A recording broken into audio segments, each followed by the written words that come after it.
Hello there, my name is Bruce Rain from Breakers Creations and welcome to today's live stream. I do apologise for the slightly tardy start there, but I was just about to start rolling and I had no microscope camera and I could not get the microscope camera to come back, so I had to restart the computer. And as a result, we've now got a few little housekeeping tasks I need to look at. I've got this one here. I need to go that and apply. There we go. Just get rid of the flicker. I don't know if you noticed there's a flicker.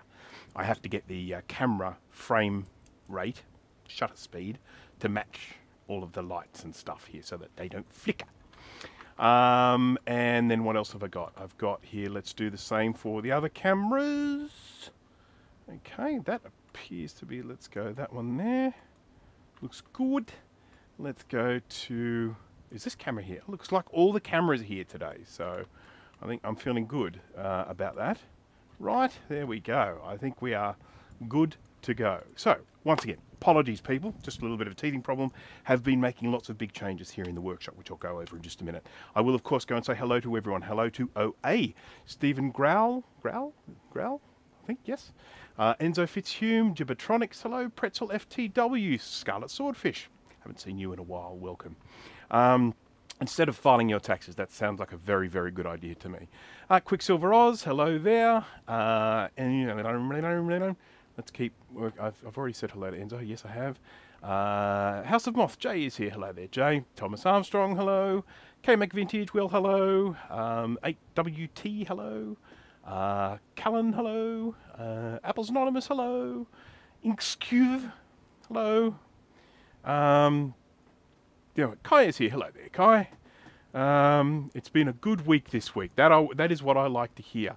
Oh, I meant to bring down my 2SI, my sanded 2SI board to show everyone. I left it up in the house. So I've removed all of the components from my 2SI and sanded down the board. Unfortunately, the board's a little bit damaged, a bit of trace damage, so it'll need a little bit of kind of redrawing on it before it can be used for a template. But anyhow. Graham Parr, hello there. The Fixer69, hello there. Max Button, hello, hello. So, it is, yes, the bar sign is back. I fixed it the other day, and what I also did was I put a little extension lead on it so that it doesn't get yanked down sideways anymore. So it's flat. It's flat now. Hello from Germany. Hello from Sydney. Julian Core, hello. A very wealthy old lady that can't drive, hitting loose car who just shoved a few K in case our way to make sure insurance never gets involved. Oh, that's helpful, especially if the damage isn't too bad. But anyhow, that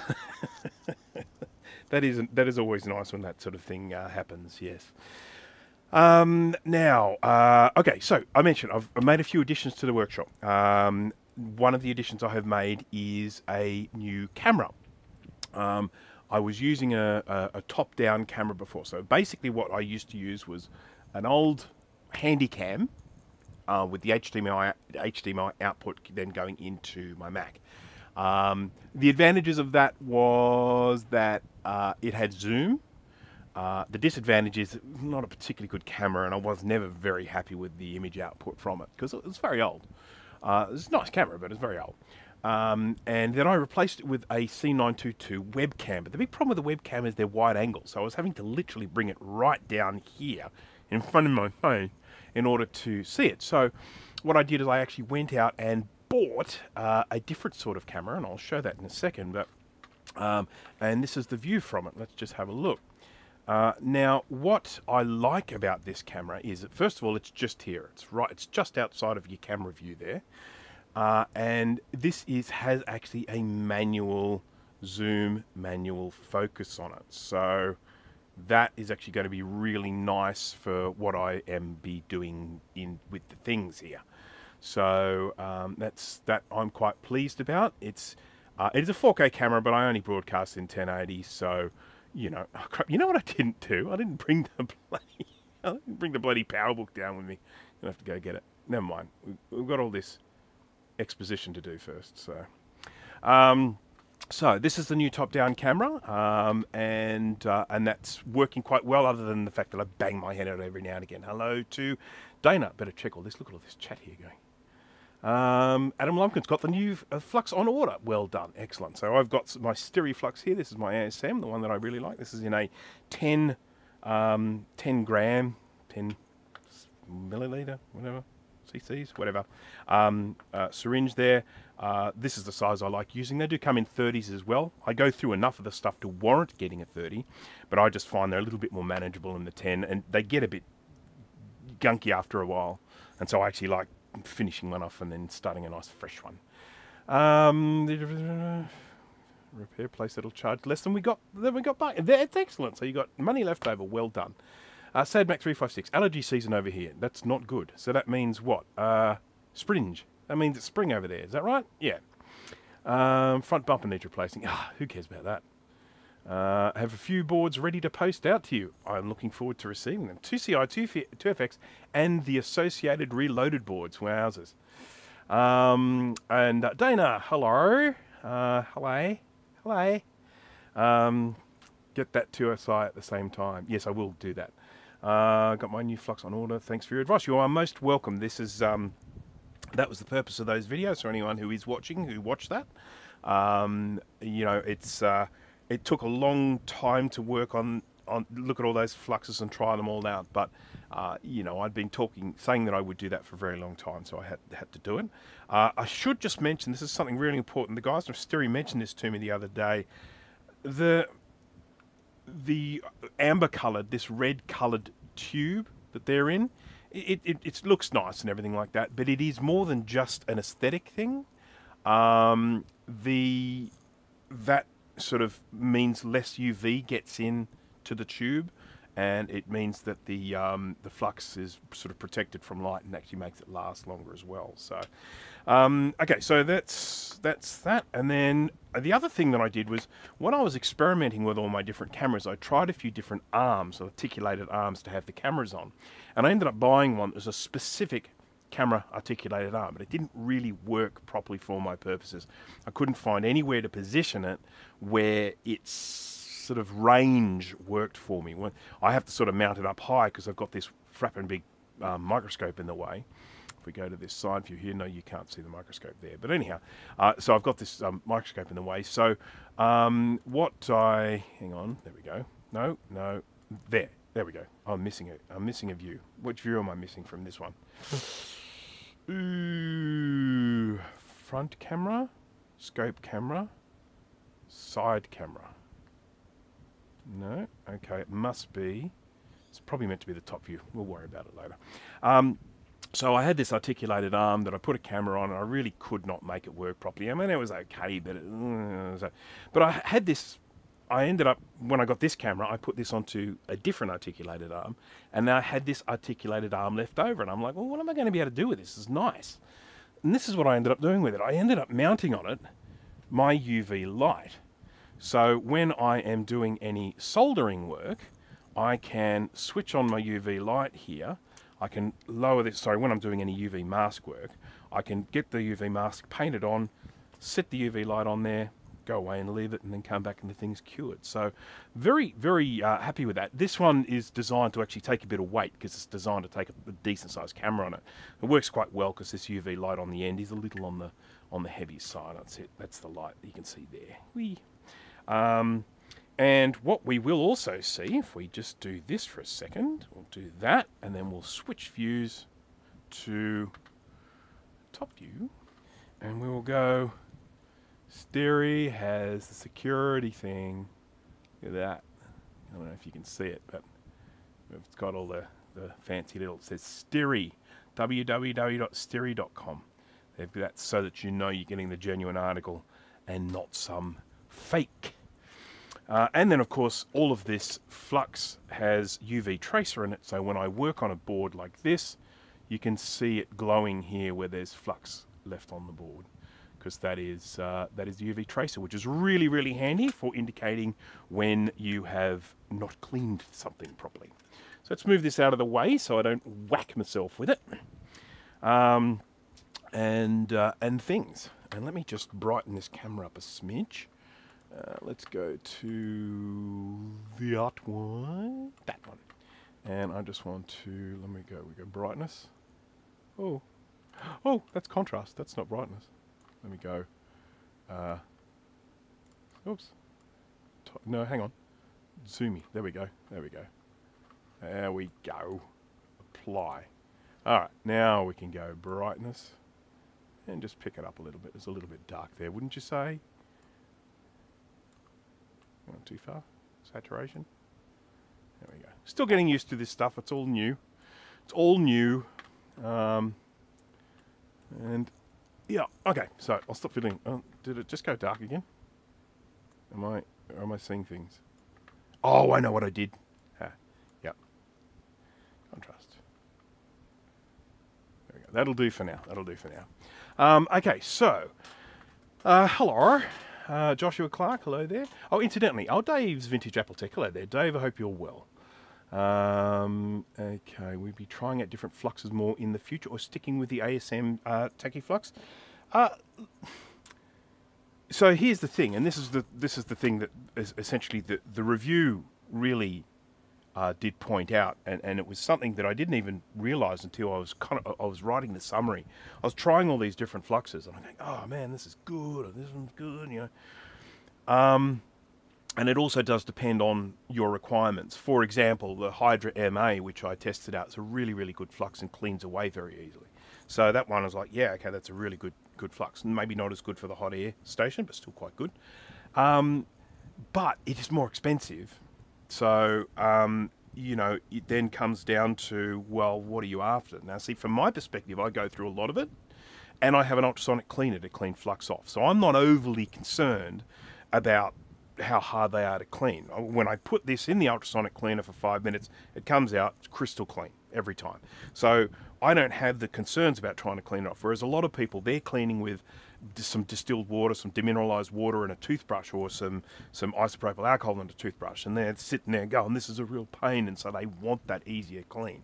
So for me, I'll stick with the ASM because it is, first of all, I really like the formula. I love it. It's very clear to put on.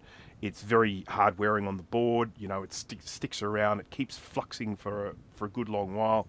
And it's cheap. In terms of the costs of these fluxes, it's one of the cheaper ones you can do because it's actually well, they've told me this, it is a relatively simple one to manufacture. So for that, you know, I sort of think, yeah, that's the way to go for me. That's for me. But there are other people. I mean, I was talking to Colin from This Does Not Compute the other day. I hope he jumps on. He does sometimes. And he was actually saying that after watching the review, he would probably go with the Hydra because he is someone who has to clean stuff off with a toothbrush and doesn't like having to do that. So, anyhow, I just thought I should show you this. How cool is this? It's my flux collection. Yay. Yay.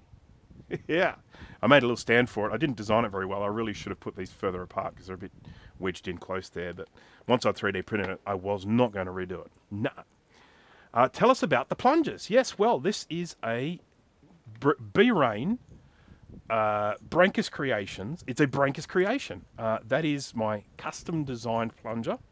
And there is a very good reason why I actually do these is when you have the standard plungers, which have a little rubber tip on the bottom, they have a tendency to cause a little air pocket inside here.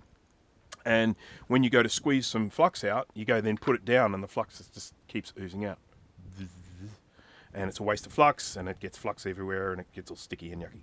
Look like just like that, just like that. So I designed these ones. They're designed to wedge in there quite snugly, so that they stay in position. But there's little spots on the side for air to get out, so they don't create that air pocket. So. And this is my first design of one. I need to redo it though. This one is the first one I did and it's not very good. I designed this little thing here to go through. Oh, I just cut myself. I designed this to go into a little hole that was used to be in the tubes, but they're not in these tubes anymore, so there's just no need for that anymore. It just doesn't need to be there. Doesn't. Look, watch me. Watch me. All right, there we go. This is an unfinished Blue Scuzzy, which I may finish one time soon, maybe even on stream, we'll see. I was using that to test a lot of these fluxes because I wanted to see how it would go with hot air stations. So there's me sort of sticking those all on there with hot air, and that was good fun. Let's get this back in view so everyone can see the StereoFlux. Repaired 2 machines by ultrasonic cleaning so far, an intermittent CC board and a classic analog board. Yeah, it is actually amazing. There are times when you can actually just get something that doesn't work, pop it in the ultrasonic cleaner, and magically it does.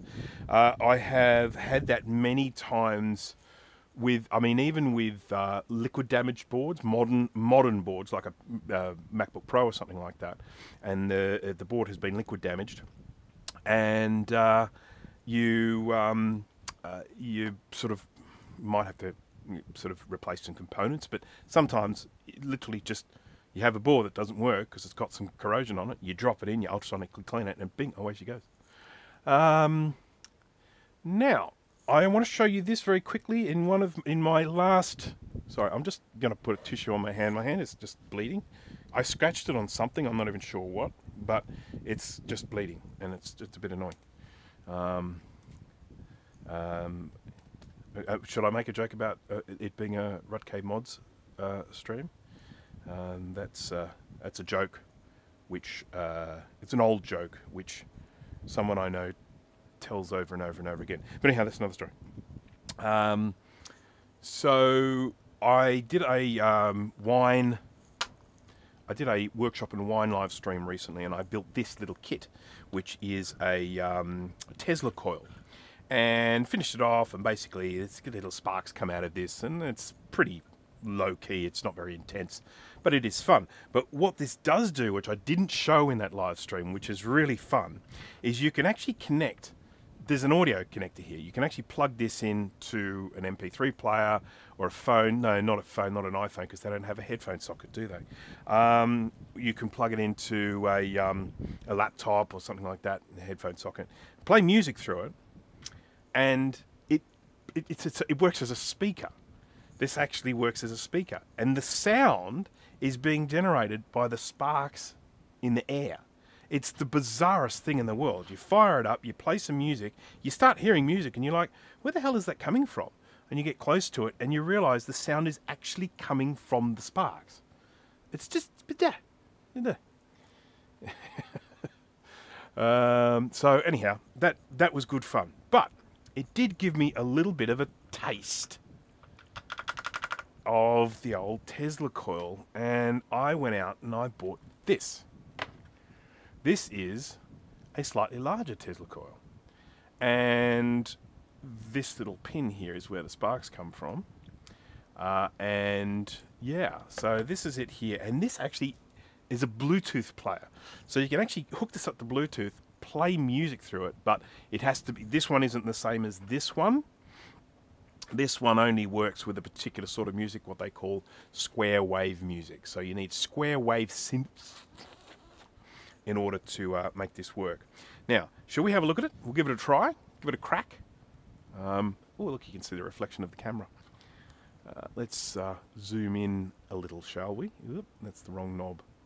There we go. Zoom in, and then focus. I'm going to focus right on the tip of the pin here. So there we go. Love the little moire pattern we're getting in here. I don't know if you guys are getting that, but I'm getting like a little moire effect there, which is nice. PowerBook 100 fixed already. I left it up in the house. I've got to go get it. I'm going to get it in a sec, so don't worry about it, Jack. It's all good. All right. Put your phone on it. No! All right, we ready? I'm just going to start this. Oh, it makes a bit of an unpleasant noise, by the way. I don't know what it's going to do with the mic. I mean, all sorts of weirdness could happen. All right, we ready? Steady, and go.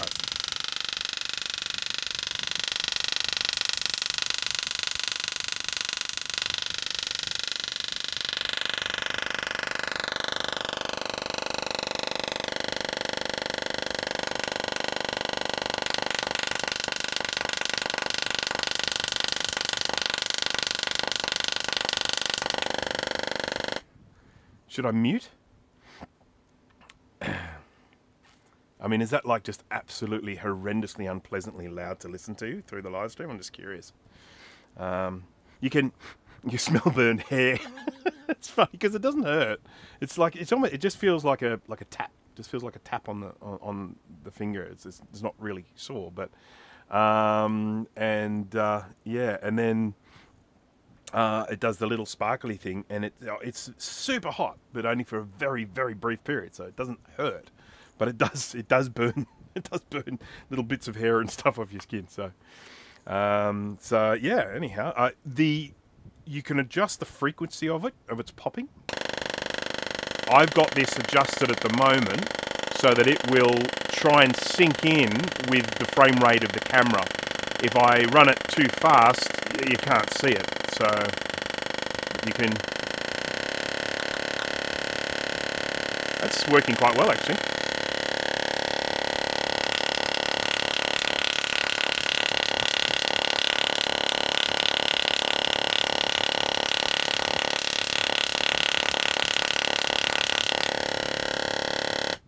All I can say is I think my neighbours hate me now because it is a really unpleasant sound.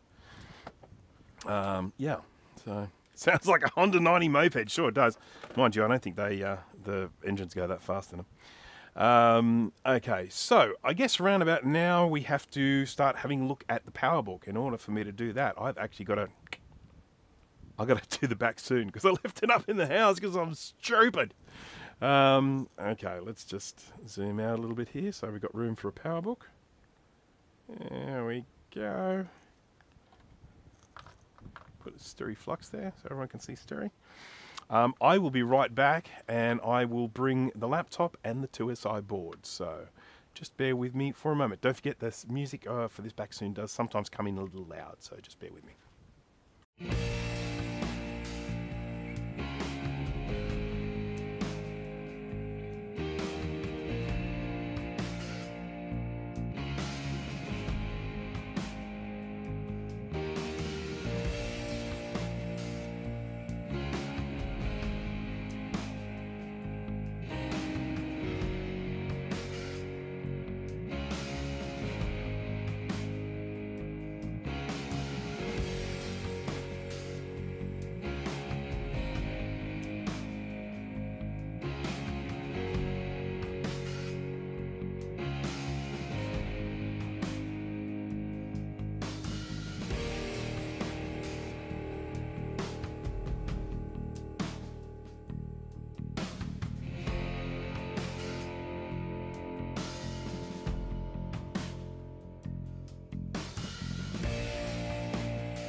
Hello. Paul Biley, hello there.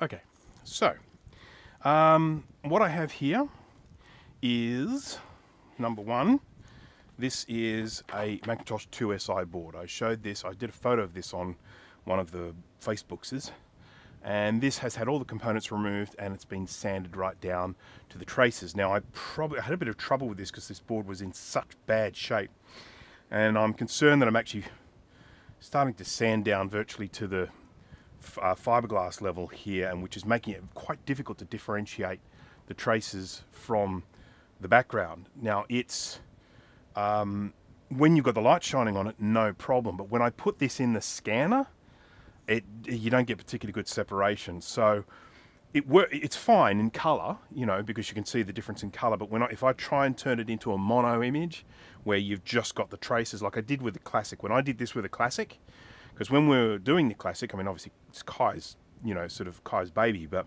when we were going through the diagnostic process together, I ended up getting a Classic of my own and sanding it down so I had something to look at, so I could compare it to the Reloaded board to see if I could find any differences, because we had a lot of problems getting it to work to start off with. This is an absolute train wreck, this one here. There are rotten vias, traces through here, so they're all rotten and stuff. This is only a 4-layer board, is that correct, Kai? Because if it's a 6, it's going to be a nightmare. I need to... So there's all these pads are gone here from around that chip there. I think it's the VIA or something like that, I'm not sure. And then, yeah, we've got all these little... If I utilise my fancy new camera here and we go for a little bit of a zoomy wander into this thing. Oh, that's so zoomy. There we go. You can see what I'm talking about here. What a mess. Oh, what a mess. That's such a mess. All around there, all these vias are all rotten through. I think it's a 4.6, but possible to work out a schematic from it. Okay, using the test mode in Sprint. KiCad now has direct image import. Ooh. Yeah, it is bad. I mean, look, I know where all these go in terms of on this top layer of the board. It's easy enough to go in and redraw these. I've got no issue with that. There was a couple of other areas. Well, this board, when I heated it to get rid of the components, it swelled up in a couple of spots. And so when I started sanding it, I didn't even realize this until after I'd finished sanding it. When I'd finished sanding it, I'd ended up sanding off a whole stack of traces from here. See that? Gone. And it probably didn't help that there was a whole lot of corrosion around here, because I think that's where there are some surface mount caps. So there's those. Again, easy enough to work out. I've got plenty of working versions of SIs, so I can recreate that in the image. There and there. But I can, I can basically scan this in and then just get in there and just draw lines where they're meant to be. And just needs to be traced over. But what does occur to me when I look at this board, Kai, is this looks way harder than the Classic or the SE. I think you're really going to have your work cut out for you with this one. Oh, what a nightmare. And this is the back here, with all the little bird seed and whatnot. All the bird seed is gone. So, yeah. Is this one multi-layer? Kai is the person... Well, yeah, all of these are multi-layer, but as to how many layers, I mean, I suppose I could cut it. I could cut it with my Dremel and we can see how many layers are inside it. I've done that before. It's not, at least it's not a Mac 2 with a hole through it. This is true. This is true. Do you have a Mac 2 with a hole in it? It's a Doddle, he says. Okay. So typically, with a lot of these earlier boards, it's different with some of the later boards. With a lot of these earlier boards, they were typically 4 layers. So you would have layer on the top, layer on the bottom, and then you would have a VCC layer, which is like your power layer, and you would have a ground layer. So that would be your 4 layers in there. The other boards, like things like the 2FX and the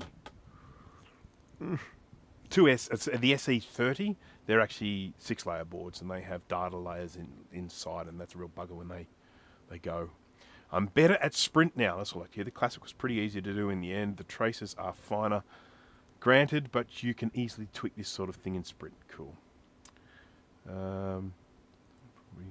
Yep, okay. So, anyhow, there it is.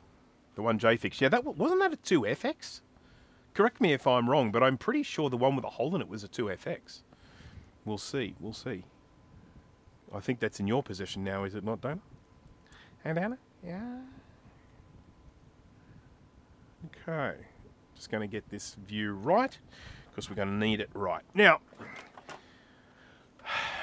I don't have much experience with PowerBooks, so I must confess I don't know if it's a good idea to power it up or not.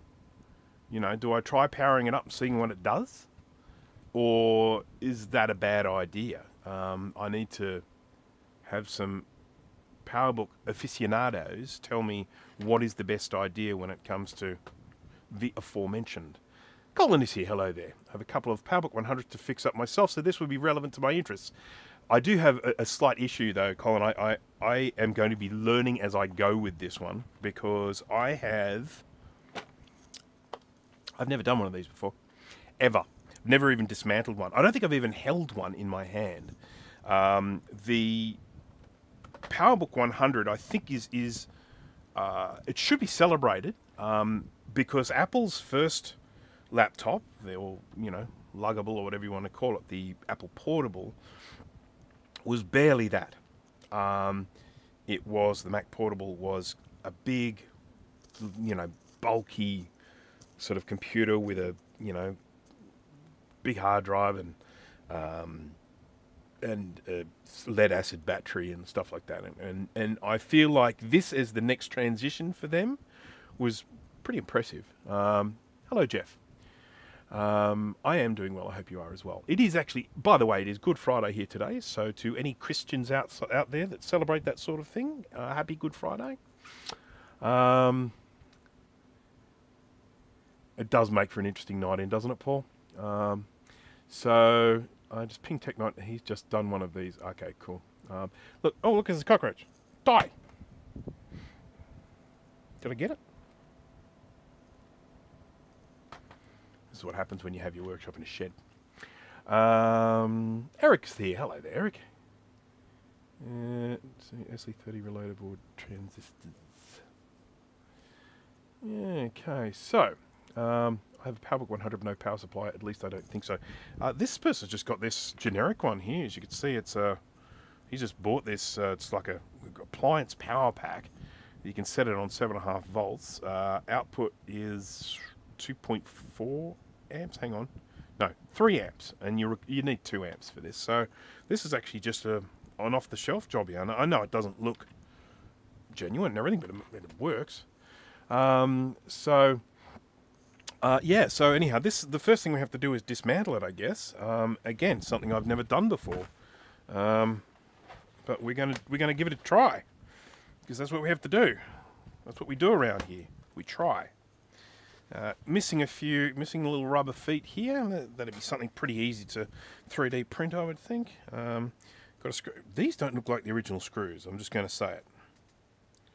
They look very, I don't know, maybe they are, but they don't look it to me. There's gunk in them too. It doesn't help.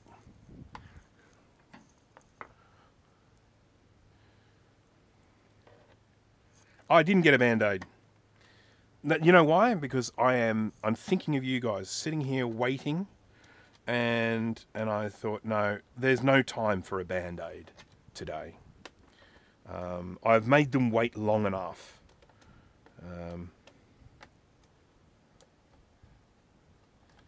This is in remarkably good condition. I think these PowerBook 100s, well, were a little bit better than some of the later ones in terms of the plastics. Max, are you a bit tired? Max Tech's having a snooze by the looks of it. Gunk Schmoo or Scunge. Yes, no, this is I don't know what it is. It's sort of, almost feels like it's kind of a waxy sort of stuff. Let me just get a magnet. Always keep a few of these little high-powered magnets to help me get screws out. All right, they're big chunk of screws, aren't they? Compare it to like modern Mac laptops. Right. Lunge. Oh yeah, that's right. I get the solder fumes that I've been breathing lately. They've got to be doing wonders for my health. Maybe I am developing a superpower. All right, so I've undone 3 screws. No screws there. Oh wow, what's that for? It's a little thing. Oh, it's a battery. Oh, look at that. Never knew that. There's your little what do you call it? EEPROM battery, or PRAM battery, as we say in the Macintosh world.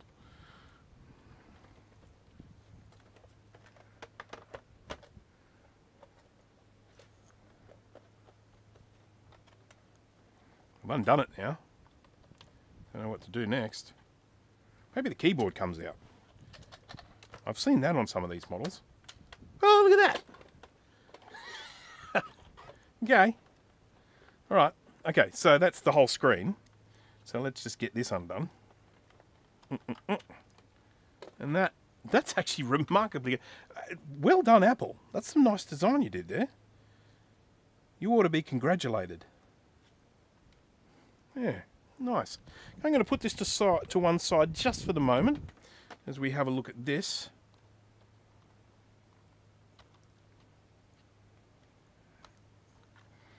I sort of feel like this should come out.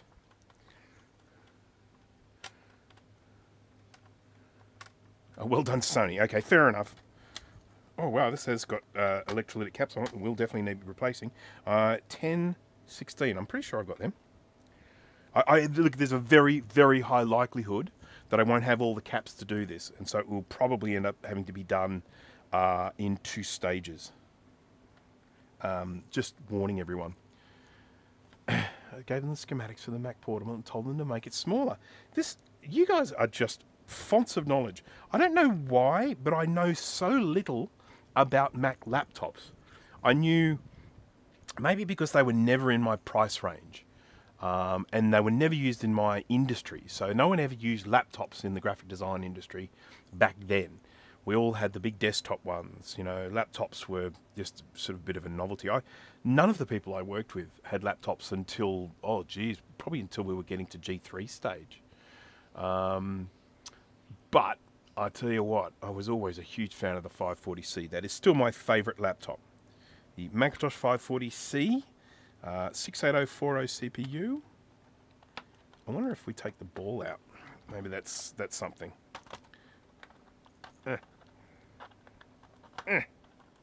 Come on, you. I'm just thinking there might have been a screw in there. But there ain't.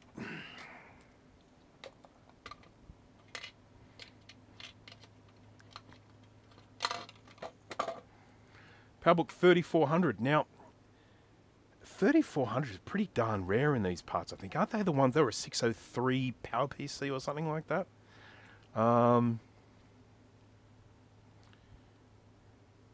It was from an ad, Paul. That was from an ad for... look, it just comes out. An ad for Meadow Lee margarine, I think, from memory. You ought to be congratulated. And the song was written by a guy called Brady. Mike Brady, I think, is his name. I think it's Mike Brady. No relation to the Brady Bunch. And he's an Australian jingle writer. And he wrote some of the most well-known jingles in this country. Ones that people in other countries have probably never heard before.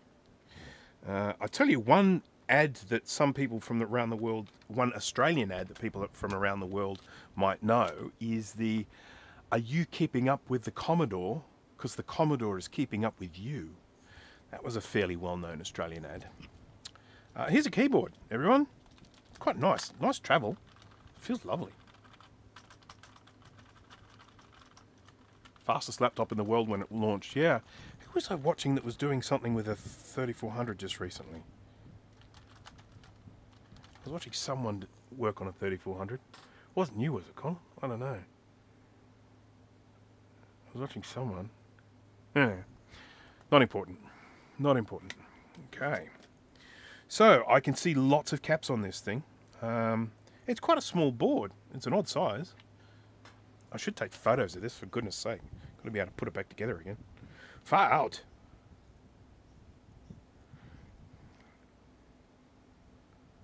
Photo. Click. Are you taking a photo, you stupid thing? My phone's being really weird today. It's been very slow. I might restart it. Yeah, I'm going to switch it off. Oh, no, that's not how you switch it off. Like that.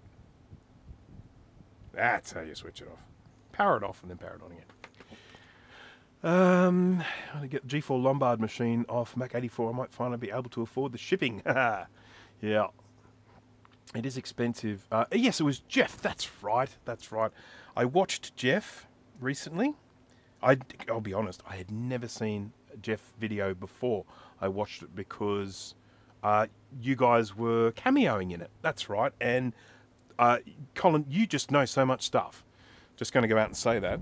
I was, just listening to you talk about those things was awesome. But Steve from Mac 84 was in it. And God, there's a weird smell coming from somewhere. And Colin was in it, and I think someone else. But anyhow, I had never watched his videos before, but he sort of in that sort of said he's going to be restoring some more Macs, and I'm sort of thinking, oh wow, just what the world needs. More YouTubers restoring Macs. But the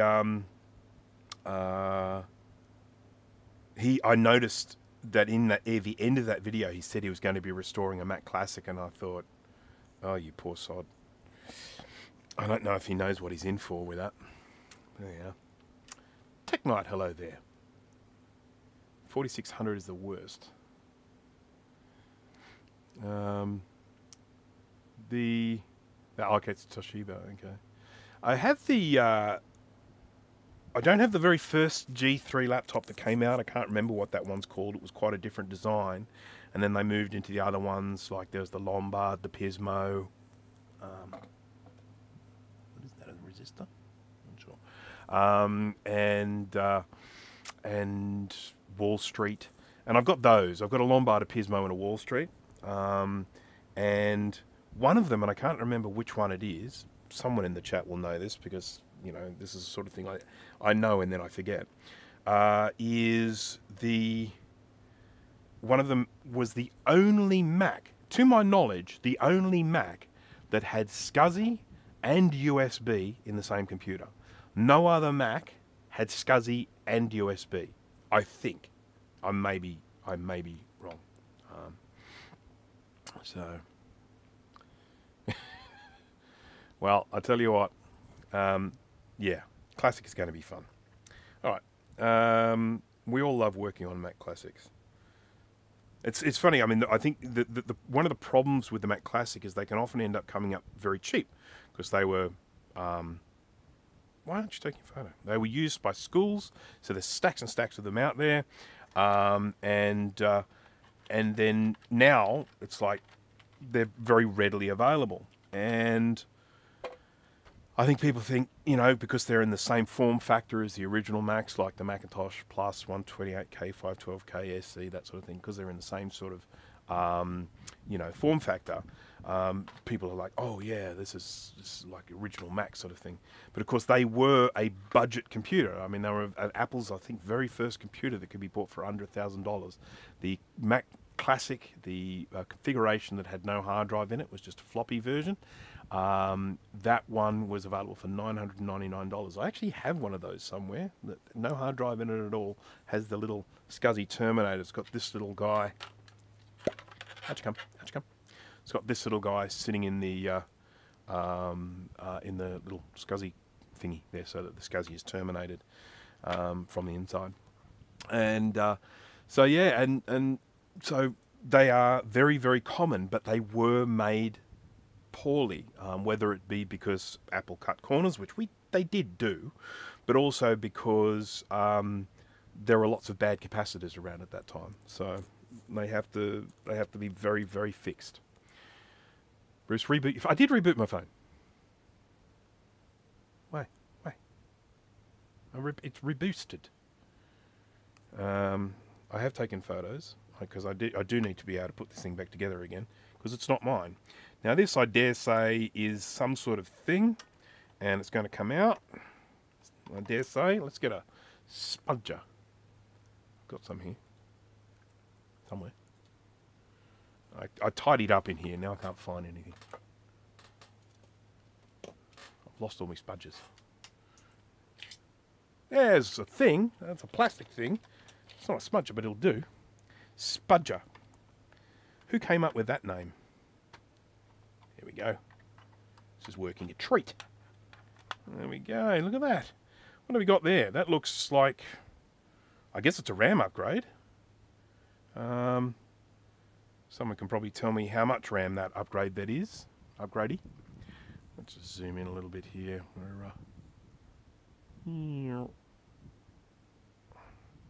How's the focus on that? We good? We good. So yeah, I'm pretty sure that's a RAM upgrade. Has the CPU on it. Has the CPU on it. Has 6, 8. What? It does. Why the hell would you put the CPU on the RAM card? I suppose it makes it closer to the RAM. So say hello to the RAM. Hello, RAM. But you're right. That's just bizarre. And it has also got a surface mount electrolytic capacitor on it, so that's going to have to be sorted. Now this here is going to be, is this some sort of communications card or some crap? I don't know, is it like a modem or something? Someone will be able to tell me.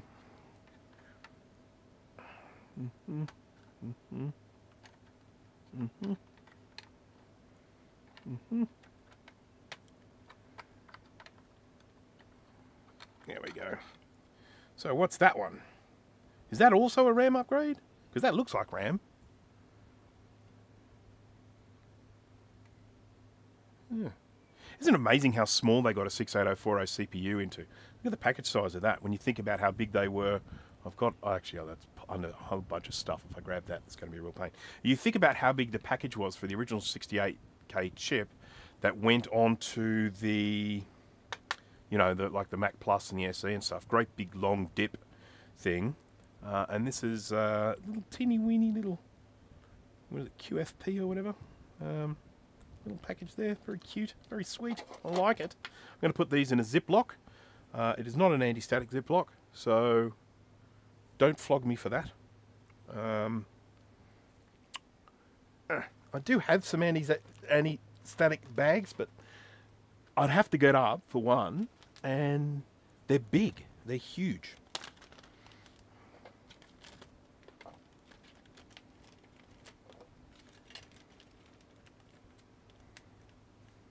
The other one is a RAM card. Okay, so just to confirm, the RAM card, all right. So the CPU card, no RAM on it, ROM and cache. Okay, so that's just the CPU card, ROM and cache. Were these upgradable? Could you get a faster CPU card for these? I don't know. I've got no idea. Need the people who know the things to tell me that stuff.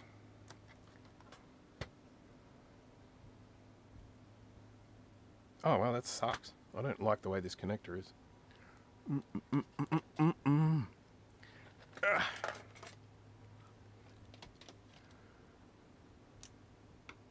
You charged up your bench earlier with plasma.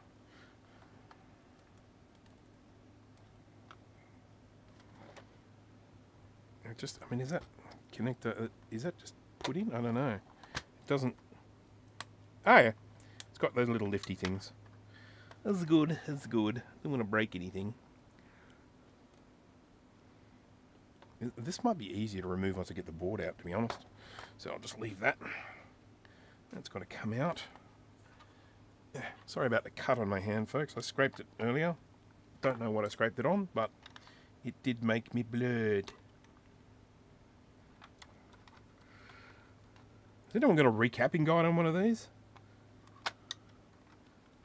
I sure don't. It actually looks in remarkably good condition. Very, very clean. Don't see... Oh, there's a little teeny bit of green corrosion just over here. Just near where that PRAM battery would have been living. I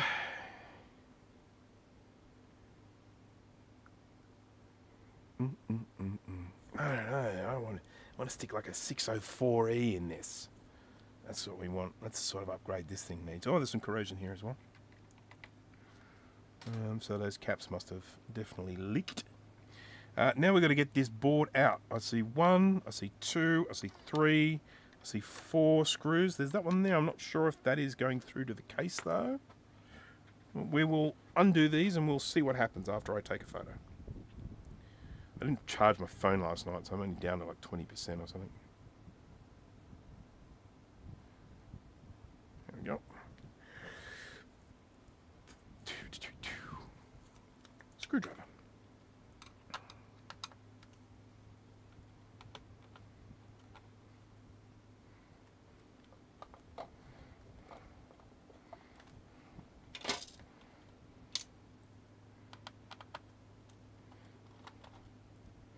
Boing. Boing. How is everyone, by the way? Is it, I imagine it's be, what, Thursday night for a lot of you? Obviously the Australian one's here. It's going to be Friday as well, because they're the same as me. But I imagine for a lot of you people at the moment, it is Thursday night. And who has the day off on Friday?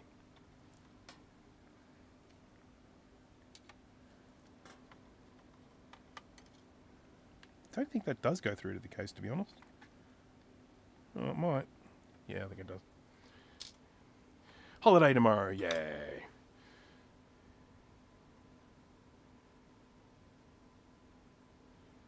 Just gave me an LC575. Yes, I've actually. I was nearly going to do this today. I was nearly going to have a look at a battery bombed 580, which is not a 575, not even bloody close. Okay, this connector I think does have to come out because I've got to lift this board out that way. So I might be able to lift it out that way, and then it would be easier to get this connector out. But you can't always get what you want.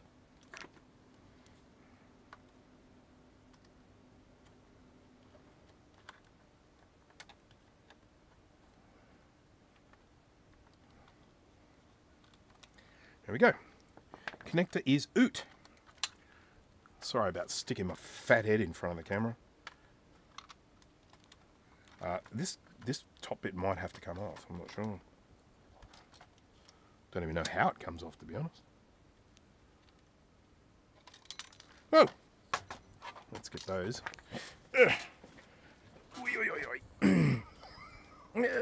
Old man noises. Old man noises. Old man noises.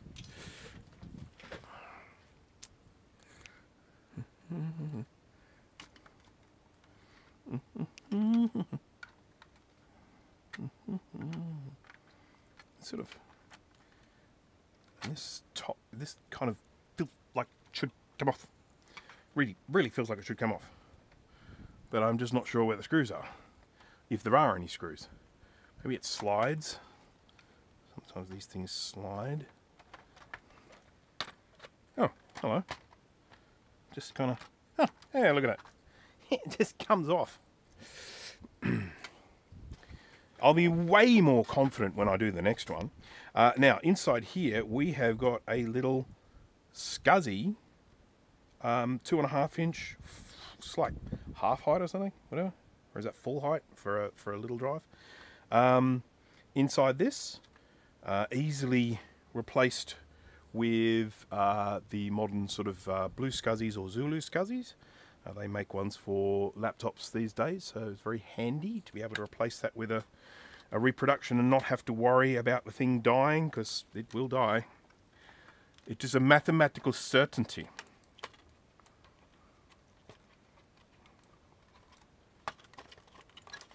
Come on. Yeah. I think I need to take the little EEPROM battery thing out. Probably should have done that first, eh? Yeah. Yeah, there we go. Once that's out, we're free. Free!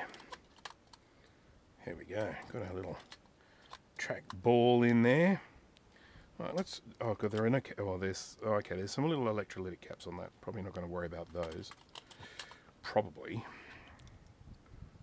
There we go. Let's put this to one side. Now, of course, we do know that the screens have to be recapped on these as well. So we are only... This is only the first half of this, really. But I think it's now time to get a look at this under the microscope and see what the state of this is. Are all your screws loose? Usually. Yes. Okay, so there was that, and there was that. Yeah, no, that's stuck on. That's good. That's good. Okay, there's a very rudimentary little sort of heatsink thing going on there for that. Yeah. All right, let's jump across to the scope now, shall we? We're all familiar. Oop, that's not the scope. That's the scope. Let's get you guys in focus first, because you're more important than me. Okay, there we go. I'll probably have to move this. Wow, that's interesting. Why does that look so, you know, fresh? How are the chickens? We had better have a quick look at the chickens, hadn't we? Let's go to Chocket. Oh, no. Oh, no. What's happened?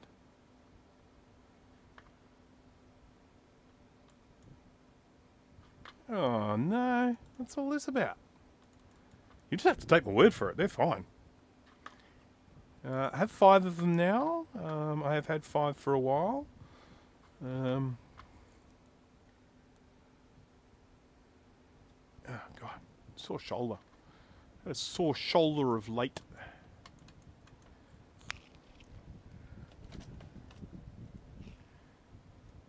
getting old is one of the issues that I have.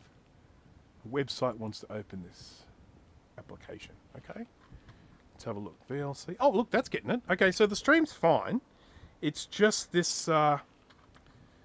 It's just. We'll do this just temporarily, just so you can see. I'll just put this up here, and then I'll just switch to my screen view. Screen. There we go. So there we go. There's the chickens, the 3 black ones there, and then to the right is the blind one drinking from the water. And there's a pigeon, because there's always a frickin' pigeon. Always a frickin' pigeon. So 1, 2, 3, 4. So the only one we can't see here is the little white one. He's floating around somewhere. So yeah, here they are. And it's frozen, because why not? Yeah, it's just unfrozen. Alright, let's get rid of that. Quit. Look at that. Backyard chickens. That was the live stream that I used to do from here. There we go. Whoops. Scope view. There we go. Alright, we get there eventually, don't we? So, okay, that... It does seem kind of... I think it's just old flux. I don't think anyone's been tampering with this. The screen is still good. Got to get every ounce of cat goo out of the PC, that PCB screen assembly. That's, yeah, okay. Well, that's what I'm going to... I will definitely tackle that next. Now, I've got... oh, we've definitely got some leakage here. We've got some nice scunge going on there. It's very pretty, as you can see. Let me just see if I can... Sorry, I'm just going to move this arm for a sec, so just... it's too high. There we go. There we go. That's better. So, this is going to be an interesting one. This is definitely going to need some cleaning once we get these caps off. I have no recapping guide for this at all, so I'm going to have to probably tackle this one cap at a time. 4.750, I'm almost certain I don't have one of those, so I'll probably have to order those in. 150 I've got, 4716 I've got, 1016, 1016, all fine. Yum, yum, yum, yum, yum. I mean, I'll pull out the caps and just see what I've got. 14, 16, yeah, I think on this one, the only one I'm going to struggle with is the 4.750. It's an odd one, isn't it? But we'll have a look. You never know. Sometimes I do have them. I order them and don't even realise it. 4.725. Doesn't that suck? I've got a 4.725. Do you reckon it's really 50 volts? No, we better do it right, hey? Okay, 4.725. Okay, what do we got here? 4.735. We're working our way up. What have I got in the way of... excuse me. My surface mount electrolytics. Because I do have some good quality surface mount electrolytics floating around somewhere. If I could just remember where they are. I've got a horrible feeling they're up in the house. I think I took them up there recently to check them out. But I'm almost certain I don't have a 4.750. So, you know... 50 volt. I suppose I could stick an axial there. 4.7. Yeah, look, I've actually got 4.750s in not axial, sorry, a radial cap, but I'd feel pretty stupid putting that on. Those through-hole caps mounted on SMD pads. Through-hole caps on SMD pads. That's a good question. No, I think they are through-hole. Let me have a look. Yeah, no, they're through-hole. So they're going through the little squishy ones, little flat ones. So anyhow, we'll do the ones that I can do, and then I'll just have to order some 4.750s.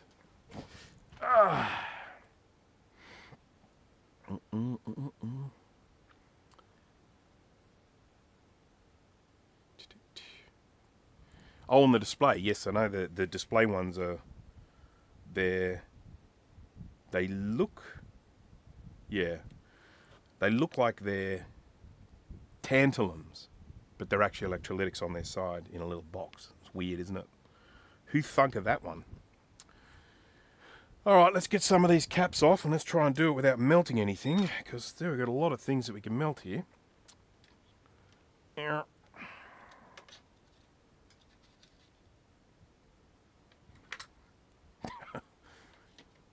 Pair of 2.2 25 volt instead of 4.750.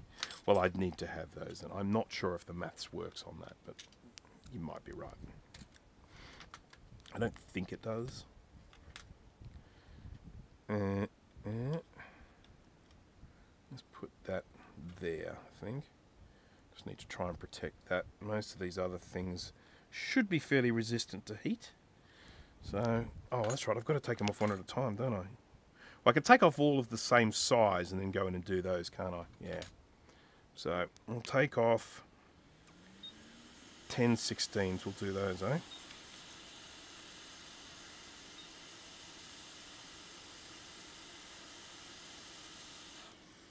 Goodbye. It smells. If it smells, you know it's leaking.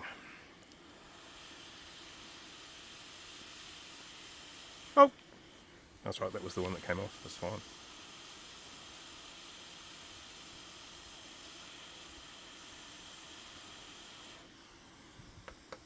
It's going to need some cleaning, that's for sure.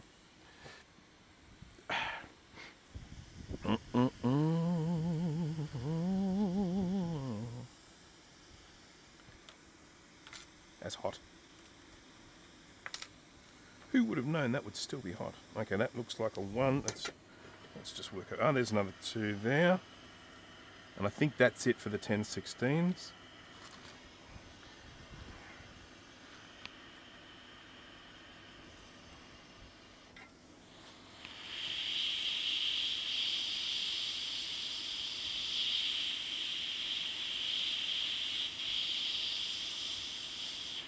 Watched an interesting film last night called Prisoners. I think it was just called Prisoners. Starred Jake Gyllenhaal and Hugh Jackman. I don't know if anyone's seen it. I'd never even heard of it. But I gotta say, I quite enjoyed it.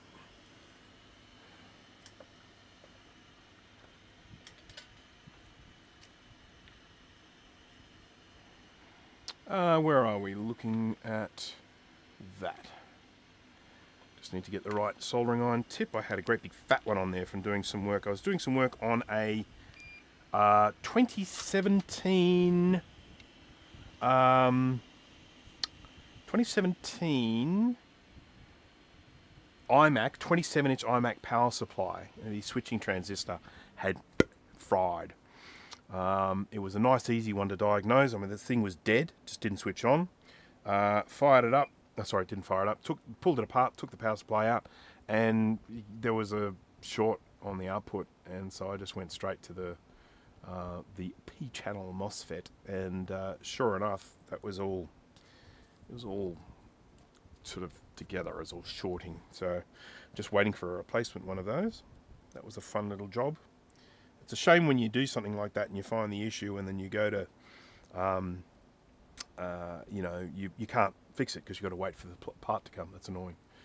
Lou and I made the 25-mile trek to Horsham, went to the Everyman Cinema and did a film double bill, no crappy seats, all soft velour couches, ushers delivering booze and food, watched the new Ghostbusters. What did you think? I haven't seen it, so no spoilers please, but I'm just curious about what you thought about the new Ghostbusters.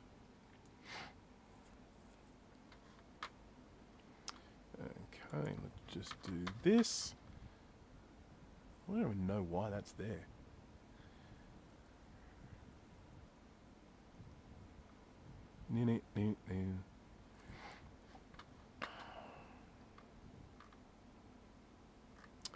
What was I looking at? Oh, that's right. Oh, sorry, I just got distracted there for a second. I do apologise for that. I had a web page open with like a PowerBook 100 teardown and everything all ready to go for this, and then no. Oops. Oh, look at this. I've just jumped onto YouTube and I just realised that Justin is streaming and so is Ron. Sorry, fellas. Sorry. Sorry. Sorry. Yeah, I do try not to stream at the same time as other people, but, you know, you're limited by when you can stream, you know. Let's now have a look at content. I just want to have a look at the dashboard, the live dashboard for this. There we go. Live dashboard, because I've got absolutely no idea how many people are watching. At present, it's telling me they're around about 38. So there we go. Now I know.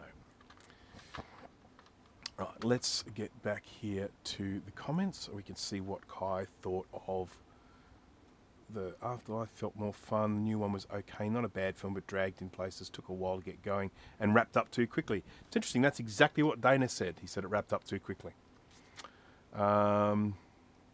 Recap a proton pack, yes. Don't forget to smash that like button. But I haven't done the thing in a bit, so I'm going to do it. You ready? You ready? Everyone ready? Smash that like button. There. Thank you. All right. Now I'm running very, very low on, not flux, but I'm running very, very low on solder wick at the moment. I didn't realise that until this morning, but all the shops are shut today, so I couldn't duck out and get any. So we just have to hope that what I have will last. I've got some 3mm stuff if I get stuck. I mean, there's probably a spool on the floor somewhere, something like that. But I think we should have enough. Right, so we're going to get some flux. What sort of flux are we going to get? Anyone? Anyone? Steri ASM flux. That's what we're going to be getting. Links in the description. And if you do want to buy it directly from the Steri store, 10% discount. Brainkiss. So you're going to just use the link there to go to the store. And if you click on the link to just go straight to the store, your discount will be applied to any purchases you make. But if you go to the store via your own means, like do a Google search, go Steri, you can apply the discount code BRANCHUS, BRANCHUS. Brainkiss will get you a 10% discount on any Steri Flux purchase. So, yeah, let's get some cleaning done over here. This is pretty mucky here, isn't it? Look at all that junk. Geez, I might give that a little bit of a scrape with the scalpel. Roger Salter, hello there. Thank you for joining me for this live stream today on what is a very good Friday. How good? Very good.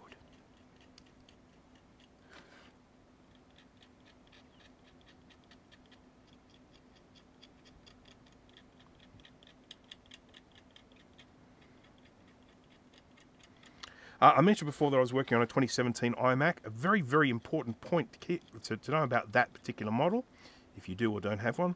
They are not very well cooled. That's why the power supply has gone bye-bye.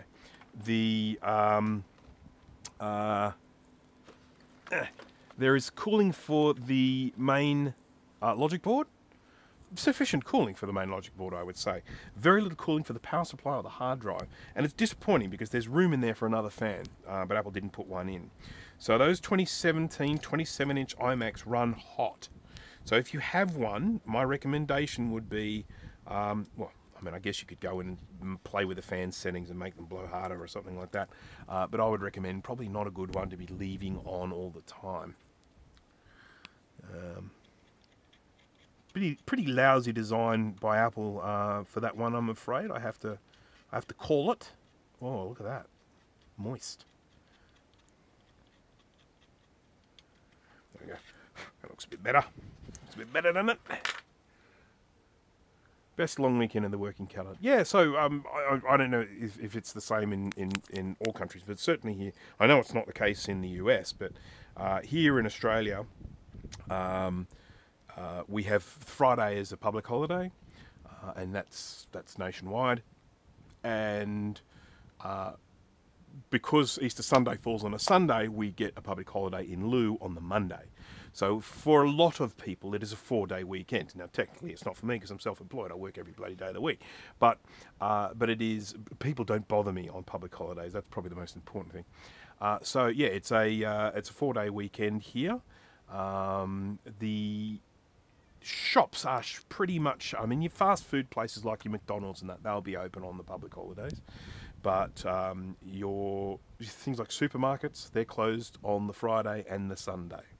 Even though the public holiday's on the Monday, they close on the Friday and the Sunday. And even grog shops. So I had to go and buy all my wine yesterday because I was like, oh, they're shut tomorrow. So lucky. I mean, I've got an emergency bottle of vodka there just in case, but you know. Then because all the grocery shops are shut, you know, you've got to make sure you've got some food. And of course, the shopping centres get stupid the day before because everyone's like, oh, the shops aren't going to be open tomorrow. I need to buy everything. Everything. What if we run out when the shops aren't available? Whoa, hey. And so, yeah. Hey Siri doesn't work for a web search. Hey Siri. God, is it going to do it? It didn't do it. Cool. Okay, so let's continue doing some work here because at the moment all I'm doing is jabbering. Too much jibber jabber. Okay, I'm going to put this around that way. I think it'll be easier to get the soldering iron in at this angle. I'm going to pop some flux onto here. Stereo ASM flux. Ooh, look at the lovely clarity. Love it. Love it. Don't you love it? I love it. There's a reason why that one got right on the top of my list in my recent review video. Anyone here who is watching and has some interest in soldering and has not seen that video, please check it out. Fume extraction. Please check it out because I spent a lot of time fiddling with flux. And I even gave it a joking title of What the Flux. It's a little play on words. It might be too subtle for some people, but very subtle little play on words that I did for that video. They're cleaning up pretty well here. As I give these wipey wipe, you can see that these pads are basically changing so that they're nice and square now. Before they had it so that the solder was only sitting on part of it. But now the solder is adhering to pretty much the whole pad. So that's nice, looking good. And then we'll take all of that old gunk off, ready for the new caps to go on.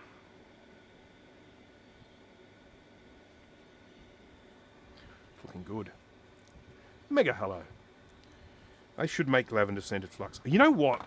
The smelly ones that I've got, fume extractor police notified. The smoke just went straight up into my face with that one. It's like, yeah, I need fume extraction.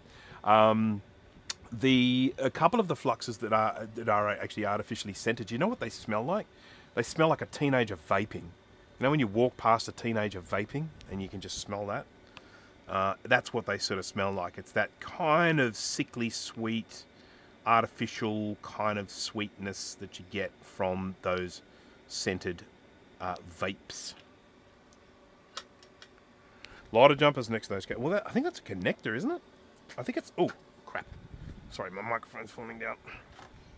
That's better. I've got new shorts. Now, that may not seem newsworthy, but my new shorts don't have a belt. They're one with an elastic and a string. And I used to put this microphone on the belt, and I don't have a belt anymore. So, adults don't vape in Australia. Oh, yeah, some do. But it's more teens. I do know adults that vape, don't get me wrong, but yeah, I think they're too embarrassed.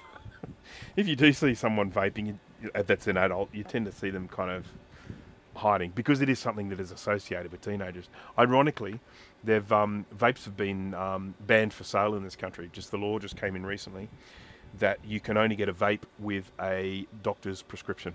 So tobacconists can't sell them anymore. Of course, it's going to create a massive black market of them. That we know that will happen. But that laws just came in like about a week or two ago. So you can still get vapes, but you can only get them with a prescription. So if you're someone who's maybe smoking and you're looking at vaping to help you give up, you probably get a prescription from a doctor for that. But they're basically trying to stop the fact that it is just huge with teenagers. I mean, it's massive. I mean, they're picking it up from such a young age. Isn't it just the disposable ones that were banned? Maybe it could be. I don't. I mean, I don't really follow that. So,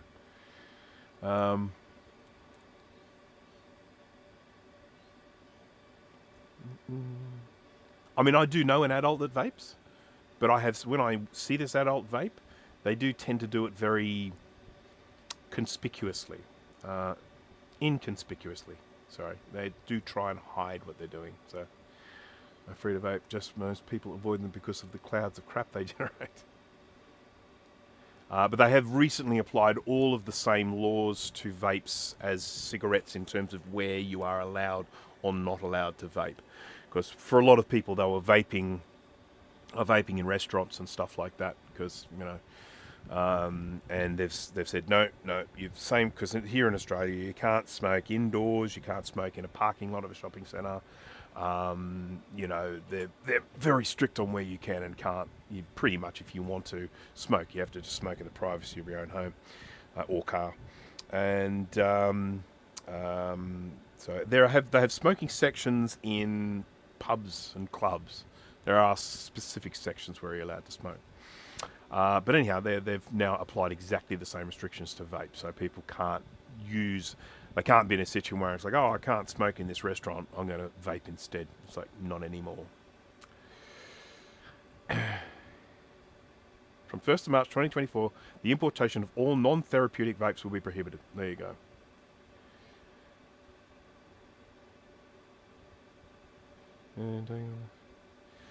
The main issue I think that they've got with a lot of these vapes is they're just getting imported from from overseas. They have no regulation on what's going in them.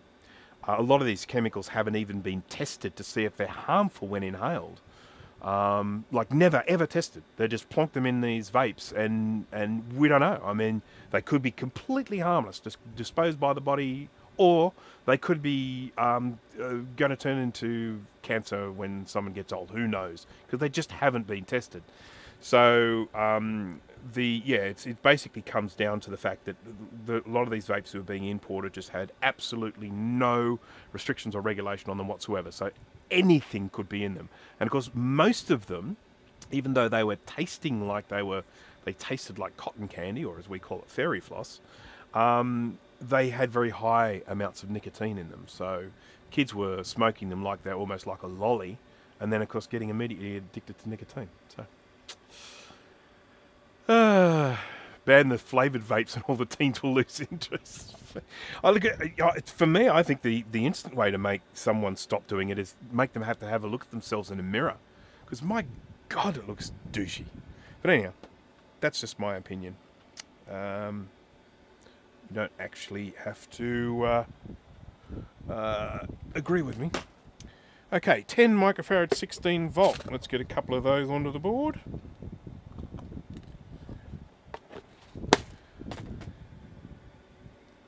I haven't even opened up the screen yet, so I've got no idea what size caps I need for that. We'll see. I do need to do a cap order. I've run out of caps for my LC power supplies. I need to get those. I will need to get the caps that I don't have for this one. And what else? Probably a couple of other things. Might get a few more things for blue scuzzies, because I've been building these blue scuzzies. And as I mentioned before, I build them from scratch. I build them, with no components on them and do all the surface mount soldering. And I love it. I find it very therapeutic. If I've got nothing to do, I can just come down here. Very rarely do. I have nothing to do. Come down here, do a bit of soldering, feels really good. And then you get to the end, you've got a blue scuzzy at the end of it. And, I will always need more blue scuzzies because I've got so many freaking vintage computers. Right. Let's get these caps on here. Now, these were originally electrolytic caps. They have the stripe on the negative side. We're replacing them with tantalums. Tantalums have the stripe on the positive side. And you can also tell the positive side from the screen printing on the board here. The one that has these bevels on the edge, that is the positive side. So that is the way around we need these to be. There we go. Now, let's do this around this way. Is there a vintage computer that's not a Mac that you're after? That's a good question. It's actually really funny. I was chatting to someone the other day, who was asking me if there was anything I wanted. I don't know if anyone knows Jeremy Barr Hyde. He's, you know, he's Australian, very well known in the vintage computer collecting area, because he is just such a lovely guy. And he's been selling or giving away lots of stuff lately. And he gave me something a long time ago, you know, for which I'm eternally grateful. He just gave it to me for nothing. Just had to pay the postage. And so I'm giving him something in return. And he actually said to me, "Is there anything you want in return?" I said, I sort of feel like this is actually paying back a favour, but he says, "Is there anything you want?" And of course, the one thing that I do want at the moment, unfortunately, he doesn't have, and that's I'm looking for removable media. I'm looking for SideQuest discs. I'm looking for either 44 or 88 megabyte SideQuest discs. I'm after 230, I think, megabyte magneto opticals, 3.5 inch, and I'm after the big 650 magneto opticals, and I'm after, this is the interesting one, Nomai 540 megabyte 3.5 inch. They're not magneto optical, they're a magnetic one. I'm after this removable media, but unfortunately he didn't have any. And I'm always on the lookout for NewBus cards. I'm always looking for like NewBus graphics cards. Not so much the networking cards, got heaps of those, but graphics cards. But in terms of non-Mac stuff, I would really like to own, I think they're called an Amiga 400. They're the ones with the flat keyboard on them. I do like the look of those. They're ugly as anything, but that's what I like about them. I would love to own a Commodore PET, the one that opens up. I'd love to own an Altair or an IMSI or a Kamemco or something like that. One of those really, really early sort of computers. And what else? I'd probably like an IBM 5150. I think, you know, that'd be a nice one to have in the collection. And I do have, I have a VZ300 and a VZ200. They were available here. They were a rebadged Laser 200 and Laser 300 that were sold out here by a company called Dick Smith Electronics. And I have an Atari Portfolio. Now, it's not as old as these. It's from about 1991, 92, I think, from memory. I actually have a couple of portfolios. One is in pretty rough shape, it still works. The other one's pretty tidy. Okay, so let's get some caps on here. A little bit of solder. Whoopsie, moved it. There we go.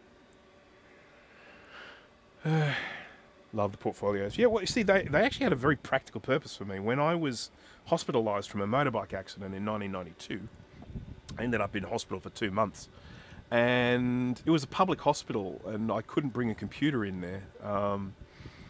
And I, even just for keeping a diary, you know, I really wanted a computer of some sort. So I sent my parents away to try and find something for me, and they came back with an Atari Portfolio. And I got to say, bloody love it. It's a great little thing to have.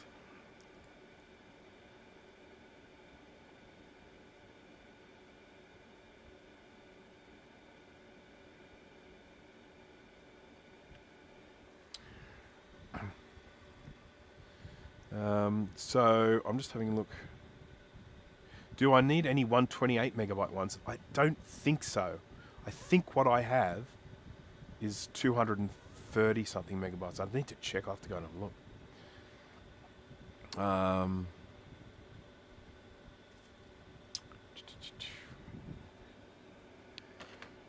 But I am very interested in vintage computers that are, I guess, iconic. Ones that had a particular look about them that was very, you know, of the era. It's one of the things I love about the PET. I love some of those old terminals, you know, old dumb terminals that had the curved, have the curved case, you know, like they almost like a bubble sort of type thing. Love those. Again, it's just, you know, very, you know, sort of the period. They look really nice. This is going to get ultrasonic cleaned. When I do, I may end up removing this little micro switch, the one for the for the detects when the battery's in there, because I've just got a concern that this might hold some moisture in it when I ultrasonically clean it. I don't want that. That will make it sort of corrode from the inside out, and maybe this switch too. So I'll probably end up taking those two off for ultrasonic cleaning. I think it'll just stop from getting any trapped air in there. 230 are backwards compatible. Yeah, okay. Yeah, well, I guess. I mean, yeah. Maybe they were 128s, now that I think back. I can't remember. It's such a long time ago. Yeah.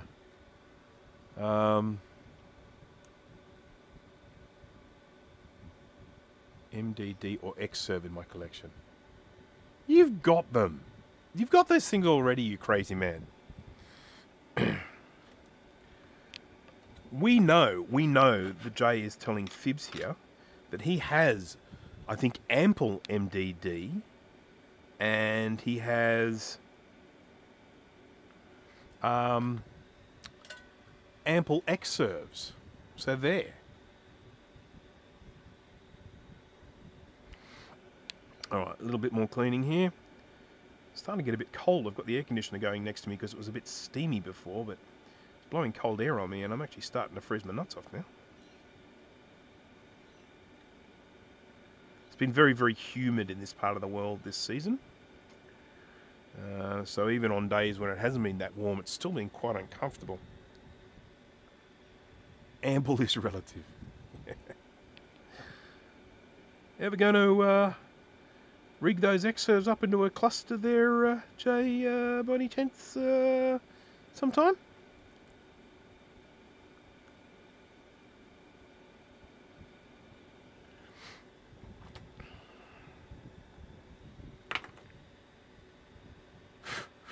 Does it have a dehumidifier mode? That's a good question. Let's have a look. It may well. What have we got? We've got... Yes, it does. Let's put it on that. Boom. And it's switched off. Maybe it's decided that it's not humid enough. But anyhow, we'll see what happens. I'm sure it'll come on again. Okay, let's give this a little clean. I do like to clean the dark flux off it. It's not really the flux that's this colour, it's all the gunk that you clean off the pads that's making it that dark colour. The flux generally stays squeaky clean. I know that because when I'm doing things like trace repairs, the flux stays clean no matter how long I work on it. It just gets that dark from you know, because it's cleaning all the muck up as you go.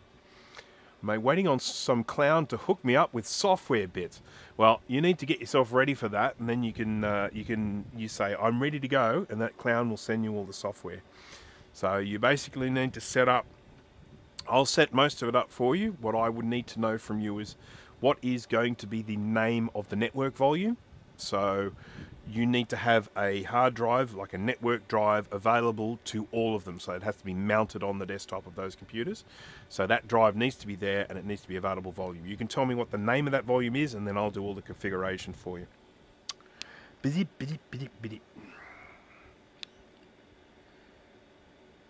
So when in another life, some years ago, a very long time ago, I wrote some software for creating a render farm. Now, technically, the 3D company wrote the software, but they did it in such a way that it was very, very difficult to set up the render farm. So I wrote this software called Render Farm Commander. And what it used to do was it used to do all of the configuration of the render farm for you. So you could basically just say, okay, I want 8 nodes, so select 8 nodes, and you would then just go build, and it would just spit out like 8 little directories, and in each one it had all of the tools you needed, and then you would just copy those directories to each computer, and you mount a network volume, and then you fire them all up, and then you're away. And then the commander would actually control all of it. So when you sent something to render, like if you send a movie down that has multiple frames, when you go to print it, it would send 1 frame to each node. And then when a node finished a render, it would then send it another frame. And then it would actually go in and have other things in it where after it had rendered a frame, it would record how long it took to render. So let's say it took 2 minutes to do the last frame. Then if the next frame ends up taking more than, say, 4 minutes, it'll automatically assume that that one is crashed, and then it'll feed that frame to a different node. So it was designed to just manage it. And then at the end, when you get all the frames, the software would then allow you to get all the frames and put them all together into single video, output video. Yeah. So, but that's a very, very long time ago. I don't use that software anymore, so I haven't done any more work on it or anything like that. It doesn't work on the newer versions of it. Works with the software Lightwave. It doesn't work with the newer versions of Lightwave. See, I don't think it does. But when I stopped doing 3D, I used to use 3D a lot when I was working at a design studio. When I stopped doing 3D, I sort of stopped supporting the software. Isn't that mean of me? But I did manage to sell that software to a few fancy pants customers. I sold a copy of that to Sony. I sold a copy of it to NASA. There are a couple of others as well.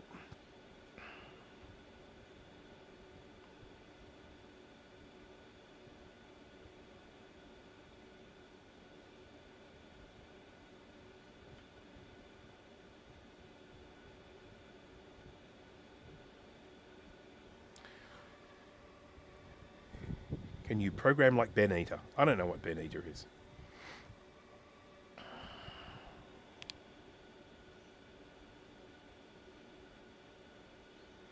What's a Ben Eater? But my main profession is actually a software developer. So this is just my part-time gig.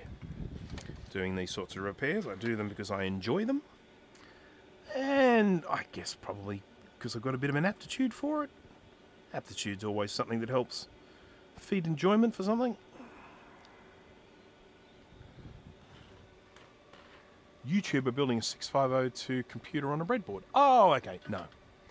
I don't know enough about him to say. Programs things in 6502 assembly. No, I don't do that. I definitely do not do that. No. Right, now I think there was one more. Oh, here it is. Yep, down here. One more floating down here. I'm going to spin this around here because I've got a lot of plastic going on in this region. Just warn people, I'm probably going to stream for maybe 2.5 hours, so maybe another hour to go, something like that. I'm not sure if we'll get this finished in that time, but we'll just see how we go.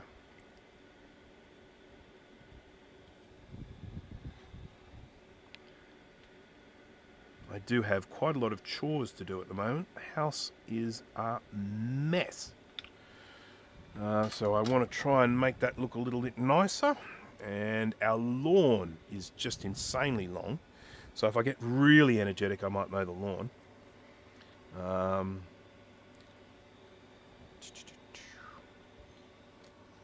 Very common pastime in this part of the world to drink a beer while you're mowing the lawn.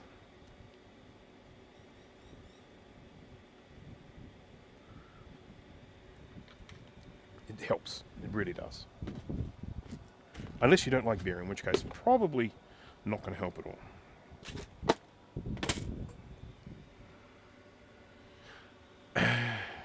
Yes, I definitely don't do that sort of programming. The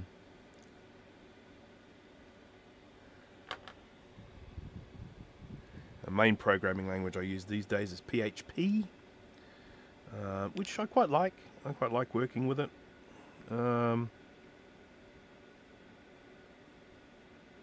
I used to write software using a tool called, oh, what's a bloody thing called? Zojo, I think it's XOJO, something like that. And I did a little bit of C programming at one stage, but C was good for, so when I used to use this software Zojo, which was good, but there were some tasks that would take a long time For example, let's say you wanted to run a Levenstein matching filter on something. You could code something like that in Zojo, but it would just be so slow to do. So what I used to do is I used to write little C plugins. So I would write the Levenstein matching, what do you call it, formula thingy in C, and then export that to then run as a plugin in Zojo, so that it created like a custom function for it and worked way quicker. God, this must be boring for people who don't know anything about programming. Sorry. I just end up talking about this stuff. Let's talk about movies. People like movies. There we go. That one's a little bit crooked, but it's such a pain to get to, it's going to just stay that way. Okay, so that is all of the 10 microfarad 16 volt. I'm going to hit all the 150s now. So we've got 1, 2, 3, 4, 5 of those by the looks of it. So we'll whip those off and then we'll get those on there. Did you ever do BBC Basics or Q Basics? No. Rich is the king of iframes. Love iframes. Oh god, I hate iframes. I freaking hate iframes. I hate iframes. I hate them.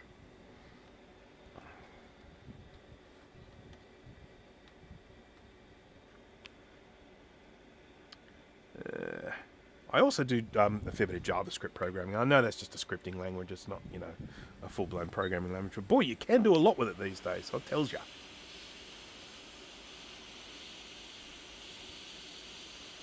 I mean, when you think about the things that we used to do with JavaScripts in the olden days,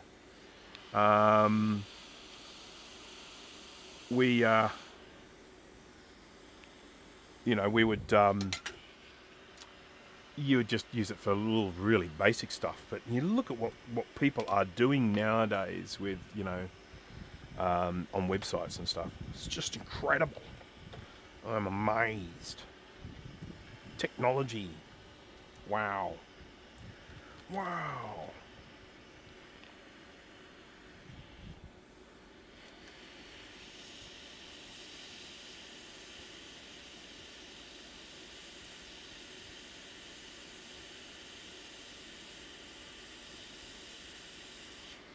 There's no component adhesive or anything on this board, so these are all coming off nice and easy. Some of, you know, some boards out there have got component adhesive on them, and they're a bit of a pooper. To remove. Oh, this one's right in the middle here, people. Right between the button. That sucks. I don't want to melt anything, but it's sure making it hard. Far out. How am I going to do this? How? Got it.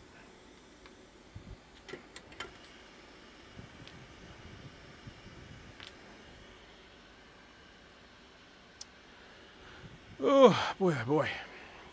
Should do this, shouldn't I? Yeah.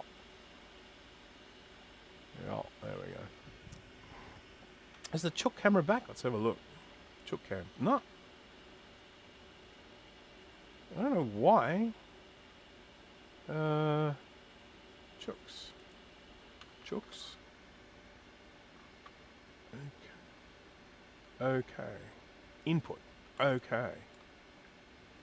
I mean, I know the camera's working. I've tested it. It's just not working on OBS. It's an OBS issue, I think. So, never mind. Oh, God, my shoulder. My poor shoulder. Right, just checking now that I've got all of those off here.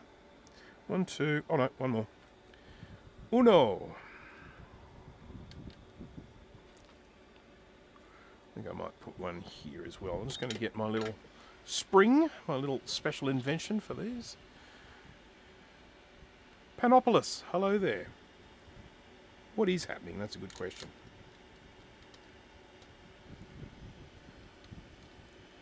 I'm working on a PowerBook 100 here. This is popular with the Mac vintage collectors because it was Apple's first kind of proper laptop, as in not something that was so bloody big that it was, you know, almost useless. So, yeah. And I found out today this was made by Sony. And to some extent you can actually tell with the way that the PCB is made. It doesn't look like a lot of the Apple PCBs looked. It does look like someone else made it. It has that very foreign feel about it. Apple's boards just never looked like this. Yeah. Okay. What's news in your part of the world, Panopolis?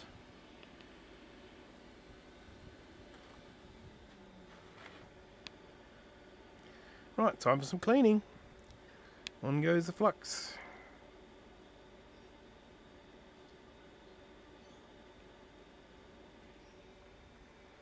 What's an old TV show that you used to love but haven't seen in ages? I just rediscovered Early Edition. Oh, God, it's a good question. Yeah. See, one of the problems is, I mean, like, when I watch, like, some of the shows that I grew up with, maybe during the 80s, I was very, very young, and so my tastes have changed. So a lot of shows like that I grew up with, you know, I probably wouldn't enjoy that much anymore. I used to watch a lot of English TV. It was sort of over here. It was English TV which probably dominated the most. Nowadays it's probably more American TV, but back then we used to get a lot of English shows. A lot of them.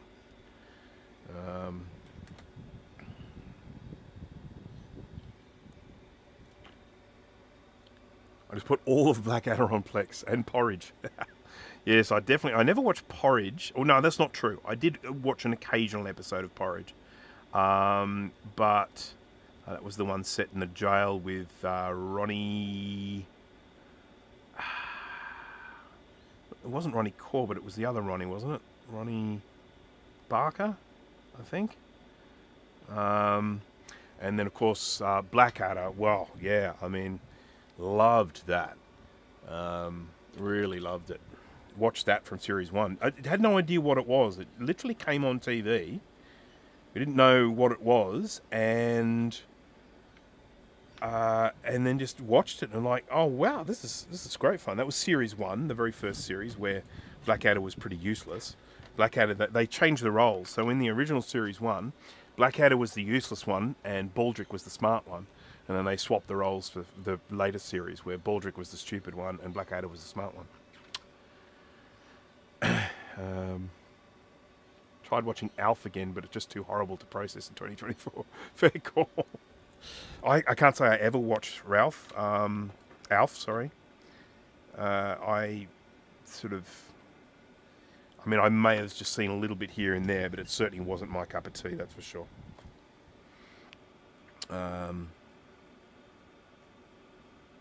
See, I remember when I was young watching English, like, comedies. Like, I used to watch The Good Life, and there was another one with Penelope Keith. I think it was Penelope Keith. To the Manor Born, watch things like that. I'm just trying to remember.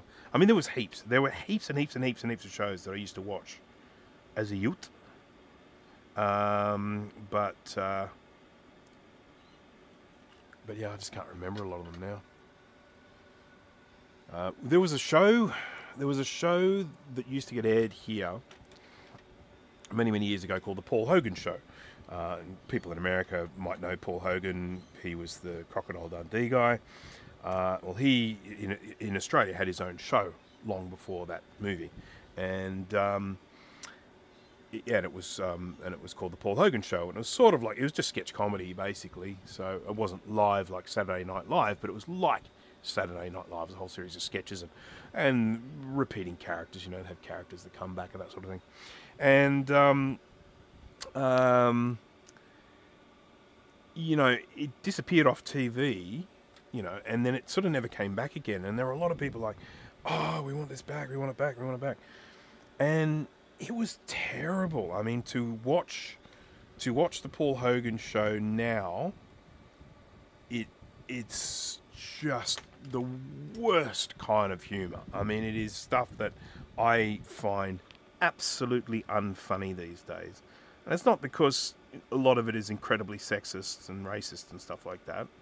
It's mainly just because, I don't know, it was just so much kind of visual or slapstick humour. They're not particularly clever writing. It was all about laughing at people because they were wearing a funny outfit or something like that. Red Dwarf, bloody love Red Dwarf. You know, it's still being made. Pretty sure it's still being made. I mean, it was up until very recently. The thing is that with Red Dwarf, I had a very weird way of watching Red Dwarf.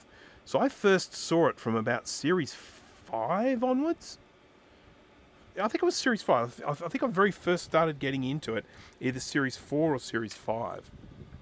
And I watched it and loved it. Just loved it. Loved it so much. There was a book that came out. And so I got the book. I read the book and really enjoyed the book. Really cool story. Going right back to the beginning. And then I found out that Red Dwarf had series 1 going right back, and it goes back to where the book starts. So I was like really excited to see what I had read in the book happening in the TV series. So yeah, I then went back and started watching from series 1 all the way through, and I mean they just kept getting better. I mean, they peaked, I think, at about series 6, and that was about it. But yeah, series 1, you have the introduction of the characters, but it's still fairly new. It hadn't really found its footing yet. Series 2 was better, some really good ones in that. There was some really good ones in series 2. And then once I think Crichton became a regular in series 3, is that correct? Once Crichton became a regular on the show, that just, you know, the show just kept getting better and better and better and better. I rewatched Paul Hogan in Almost an Angel the other day and still enjoying it. That's good. I'm not sure I've ever even seen that one. Fawlty Towers, yeah, that's still a great funny show. Definitely grew up with that one. Thunderbirds, of course, is something that I grew up with and love. I love the Thunderbirds. I love watching them still today. I can quite happily sit down and be thoroughly entertained by episodes of the original 60s Thunderbirds. Okay, 1 microfarad 50. I need 5 of these. 2, 3, 4, 5. Getting late. Good luck with the recap. Thank you very much. As I have mentioned at the beginning, I will not be getting this finished because there's a cap that I don't have here. It's a 4.750. I have to order that in. I mean, I suppose I could stick a radial cap on here in the meantime and just test it with that, but I'm not sure I want to. So, Captain Scarlet. No, never watched Captain Scarlet. I mean, there was Captain Scarlet. There was Good Night, Kai. Thank you very much. There was Captain Scarlet. There was Stingray was another one, and then Thunderbirds. And I never saw Captain Scarlet. Never saw Stingray, but Thunderbirds. Yep. And of course I think they remastered them into high def or something recently. I'll need to check that, but I just love them. Oh, they're very entertaining. I mean, I know people make jokes about the puppets and the you know, the effects and stuff like that, but in actual fact, the models, the miniatures in those were brilliant. What they did on a very small budget, pretty amazing, and loved all the machines and stuff like that. It's just so cool.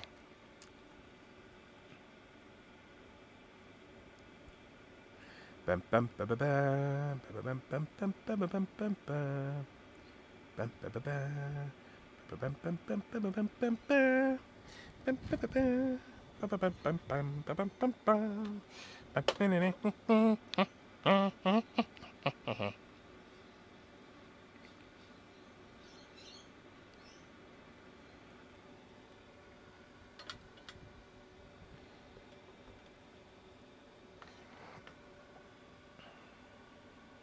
If they hadn't made the puppet's eyes look so dead and evil, I may have liked it. You know, I don't know if anyone is aware of this, but at the beginning of the Thunderbirds, there's a great big thing that comes up and says, filmed in Super Mario Nation. And of course, you know, people probably just look at that and think, oh, what is that? That's just nonsense. What is supermarionation? That's just a made-up word. Well, it was actually a technology that they came up with for that show. And basically what it involved was when the people recorded the dialogue for it, because they would record the dialogue prior to the show being made. So they record do all of the audio recording. When they would get that, they would then have like this magnetic tape that recorded pulses. And when they were listening to the audio back, they would press a button which would record a pulse onto this magnetic tape for every time words were spoken. So when a character was talking, you know, this person would literally flick a switch which would record a pulse on this magnetic tape, and that was meant to trigger the mouth opening. So they would then get this magnetic tape and they put them like inside the head or something like that. I think they're actually inside the heads of the thing, and there was a little servo, a little, you know, actuator or whatever that made the mouth open, and every time one of those pulses played, the mouth would open, so that the mouths would then match the audio that had been pre-recorded. And that was the supermarionation technology that they came up with for making that show. So there you go. If you didn't know that, now you know it. And aren't you glad? Aren't you glad you know? Sold a Sony 7.2 surround sound system cheap. Oh, that's nice. I'm still on 5.1. But to be honest, I'm not really after anything else. Quite happy with 5.1.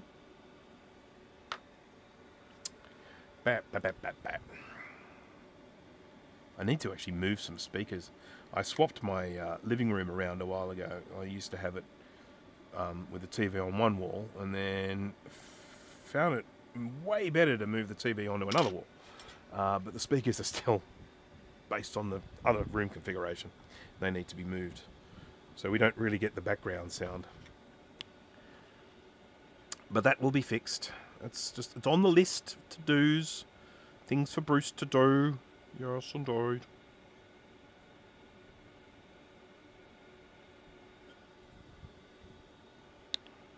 One thing I do need to do as soon as I finish this live stream is fix the iron.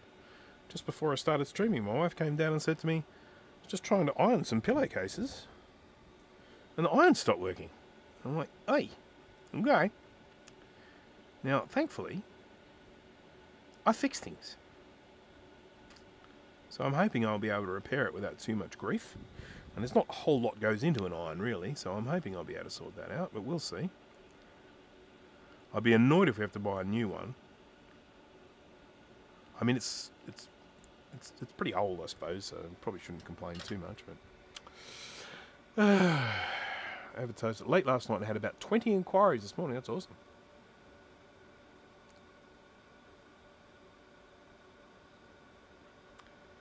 There was a show here in Australia called The Late Show. Very clever name, because it was on late at night. And it had a whole bunch of comedians which have, in Australia, have gone on to do lots of other things. You know, they're a group of people that, you know, have gone on to become other writers and show makers and all that sort of stuff. And they did a spoof on that. It was sketch comedy again. And they did a spoof of the Thunderbirds on that, and it was one of the best I have ever seen. I mean, it was just brilliant. And this guy just got the movement absolutely perfect. And it was so funny because when he comes into the room and he sort of does this great big long walk, and the crowd's just in stitches watching him do it. And it takes him forever, and then he finally gets to the chair, and then he plonks down, and then the person says, "Can you please close the door?"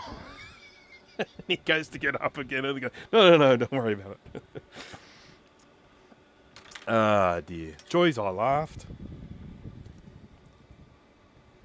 Grew up on that show, The Late Show. Again, that's one that I don't know how it would have, how it sort of has stood the test of time. At the age that I used to love it. The humour was just right for my brain at that time, that stage of development. I don't know if I would still like it now.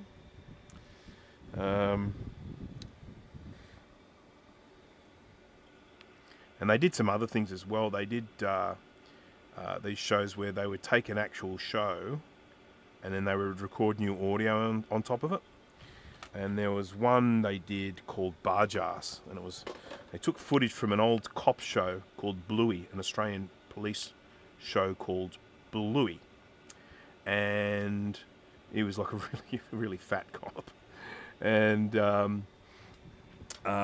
he was a bit of a womanizer and stuff. And so they took footage from that show and then just recorded new audio on it and called it Bargearse. Bargearse, Bargearse. And Late Show Degen still hurt. Yeah, so it was the D-Generation basically set up the Late Show.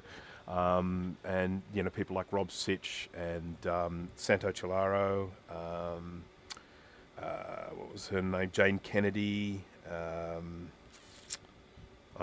forgetting plenty of them. But, what's his name? I can't remember his bloody name. He does that sports show now. On radio, he does radio as well. I can't remember his name. Anyhow, just really, really funny people.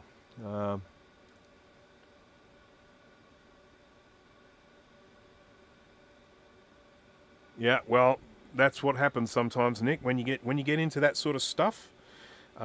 This is one of the real problems. Was it Marketplace? Did you do it on Marketplace or did you do it on eBay or something like that? Mick Malloy, that's the one. Thank you, Clem. That was the name I was looking for. Mick Malloy is someone who can make me laugh virtually without him even saying anything. I just find him so funny. Right, let's get on to these 47 microfarad 16s, of which we have 1, 2, 3 to replace. 1, 2, 3, 4 to replace. Nothing wrong with my maths.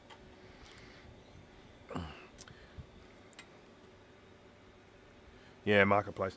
So I've sold 2 things on Marketplace recently. I sold a 21.5 inch iMac. It was a 2013 model, I think. I sold that for $100. Pretty good, Nick. I think was it a 21 or was it a bigger one? But anyhow. And then I also sold an older one, and I sold that for like $50. And they just went like really quickly. But what I generally say to anyone, I say to anyone who is doing it, I say, don't just ask me if it's still available. This is a pickup only item. So if you want it, tell me when you can come and get it. You know, that's your opening thing. So rather than just saying, is this still available? You say, I can come and get it tomorrow, because I tell them they can come and pick it up from me 7 days a week between 10 a.m. and 6 p.m. So you tell me when you can come and get it. And then, yeah, I just, the ones that say, hey, like, I can be there today. I'm like, sold, yours, come get it.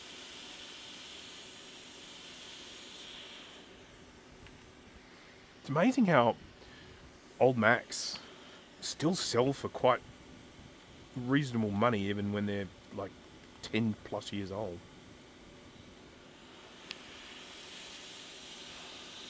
I have lots and lots of iMacs, and so every now and again oops, I took the wrong one off. That's the one that I don't have. That's this one here. That's the 4.750. So I just have to remember that we don't put it on that one. It's a different size, so that should be fine. But let's just put that. I'm actually going to put the 4.750 in this container so that I don't lose it, so that I don't forget what it is that I need. There we go. Great for selling stuff quick, but people think think you dick them around if you don't take their price. Yeah, well, I mean, you know, when someone says to me, you know, are you open to offers or something like that? You know what? If I've had something and I've had no bites, sure, yeah, I'm open to offers. But if I've had something where I've had like 10 inquiries since I put the ad up, and someone says, are you open to offers? It's like, nah. Sorry, dude. Tell your story walking.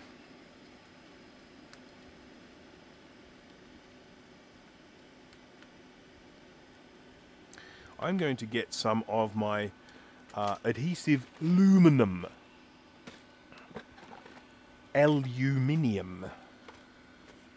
which is here somewhere, because I use it very regularly, so it can't be too far away. But I've been putting things on top of things here, like power supplies and 2SI boards that are nude.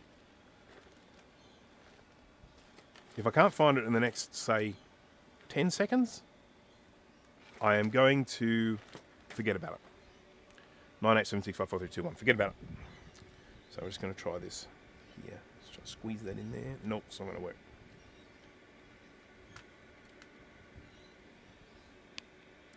I'm going to try and do this without melting these plastics. Bit tricky.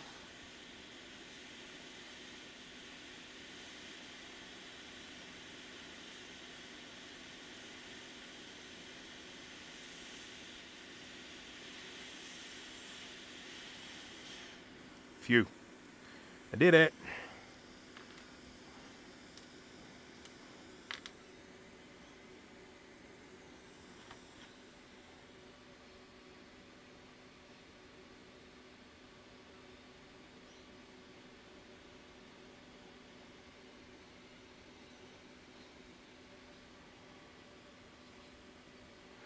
Yeah, I mean, if someone says, you know, if someone, I mean, at the end of the day, he is the one that dicked around.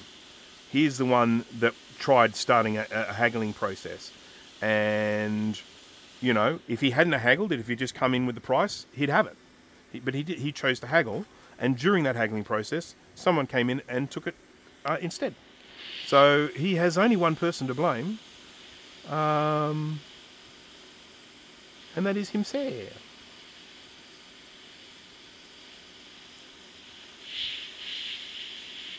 I guess I'm probably going to have to recap all of these, you know, replace all of these other caps as well, aren't I? I'm probably going to have to charge more for this because there's a lot here. 110.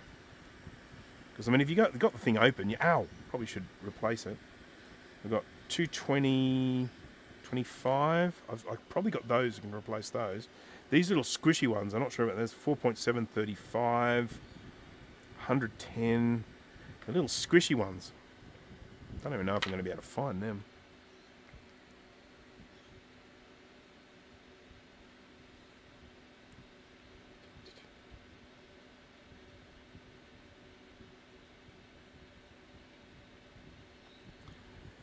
Yeah, I mean, thanks to things like, just sort of your comment there, Panopoulos, when it comes to things like Open Core Legacy Patcher, it does allow you to put new operating systems onto computers that wouldn't officially support it. The downside is they are still slow. You know, they are still old processors inside those things. One of the main Macs that I use is actually a MacBook Air laptop. Anytime you want to chat MacBook Airs, talk to Jay. He loves them. So I got hold of a 2015 10-inch MacBook Air. So that's the little one. And it has, it's a custom order one. So it has twice the storage and twice the RAM as the standard one. And I have open cored that so that it has, I think I'm using Big Sur on that one. And it runs really well. Really well. It's an i7. It's an i7 CPU in it. It's only a dual core i7, but it's still an i7.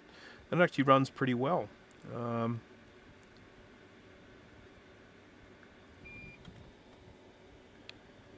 And I use that a lot because it's so small. I can just set it up wherever I want. Battery life's pretty good on the thing.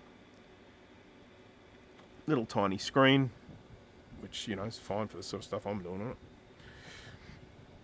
So that's probably one of the main computers I use if I'm not using, you know, my desktop computer or the computer I've got in here.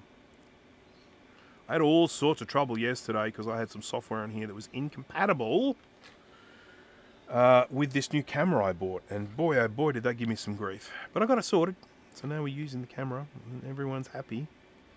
And people are dancing in the streets.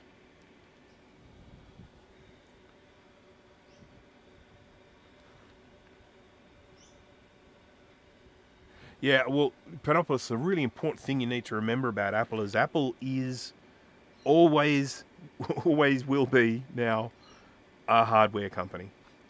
The flip side to that is that you get the software for free. I mean, it's like you don't have to pay for the operating system. You just download the operating system, no charge. You just have to have the hardware to run it on. And so what we have to remember is that it is in Apple's best interest to keep the life cycle of their computers as short as possible so that you then go and buy some more hardware. And so that is one of the reasons why we have continual software updates. And every time they bring out a software update, they add some functionality, and that functionality means that it'll run a little bit slower. And then after a few years of just incrementally getting slower and slower, you then go, I need some new hardware. And just have to accept that that's how they are, because they're a hardware company. They want to sell you hardware. And as I say, the in return for that, you get free software. Operating system, that is. Some other things are free as well.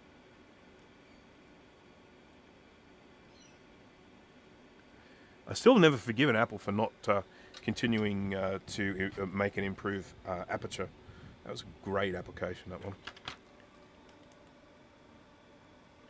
How long would you recommend for ultrasonic cleaning a classic analog board? Analog board. Now, I'm going to say this anyway. It's bloody obvious that you've obviously got to take the speaker off, so you've got to desolder the wires for the speaker, because the speaker doesn't have a connector. It's actually soldered on there, solid. So you've got to drill out the rivets, and you've got to desolder and get the speaker off there.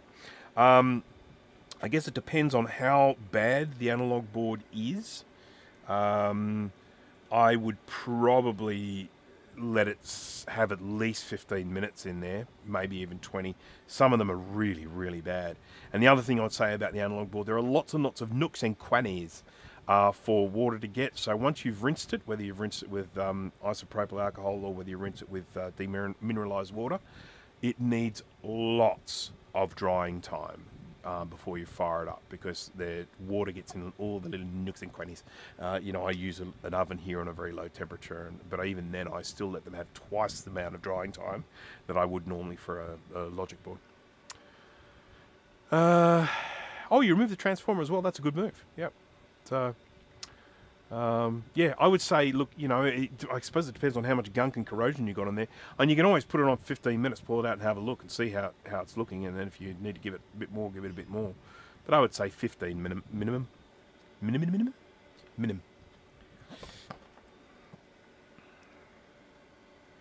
Alrighty. What time are we doing? How long have I been going for? 2 hours and 8 minutes. Probably have to wrap things up once I get these caps down here. But at least I can say I've done a thing. Yay, I've done a thing. Just a reminder to everyone, the flux that I'm using here is Styri brand. If you haven't heard of Styri before, you don't know what Styri is all about, I have a video about it. It's called Fluxgate 3, Who is Styri? And I highly recommend having a look at it if you're someone who's doing electronics and using flux, because their flux is awesome. And they aren't just a company that punches out some old flux formula. They are actually making new formulas. They are innovating. They are doing new stuff, and that is a really good thing. I mean, they are developing these custom fluxes for custom purposes, and I've been very, very impressed with what I've been seeing. So there is a link in the description for buying flux, and if you use the link in the description, or you use the discount code Brankus, you will get a 10% discount on any purchase from the Styri store. And of course, as usual, I need to mention the t-shirts, my funny t-shirts, my esoteric t-shirts. They're from QWERTY. Their main reason why I use QWERTY is because, well, number one, I love their designs, but number two, they're very, very well priced. And the shirts are quite good quality, though. They do last a good while. So, yeah. Mac Classic Analog Board eye repair was pretty nasty. Ended up removing all the larger components to clean under them with vinegar, soapy water, then alcohol. After toasting in the oven at lowest temp for a few minutes, it was bone dry. Excellent. 15 minutes per side. Yeah. Just keep in mind, something you should know, Max, if you don't know this already, ultrasonic cleaner, the cavitation process reacts with aluminium, or aluminum as the Americans say. Reacts with aluminium, and so all of your aluminium radial caps on there, and they're likely to come out of the ultrasonic cleaner with the visible aluminium part at the top blackened. It's not it's only an aesthetic thing. It's not going to affect how they function, but they do come out. It does sort of tarnish that aluminium when you put them in there. So just be aware of that. They're going to come out with a blackening on them, and that's unavoidable if you're using an ultrasonic cleaner. It just does that with aluminium.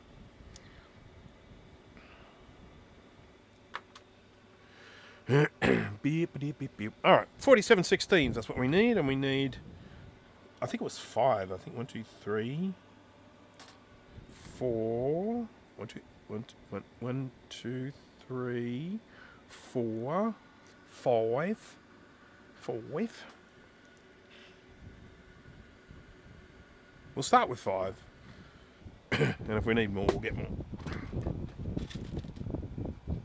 Do.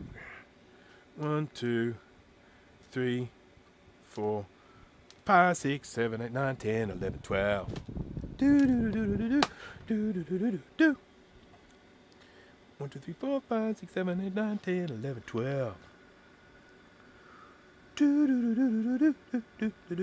Do. Funky song, that one.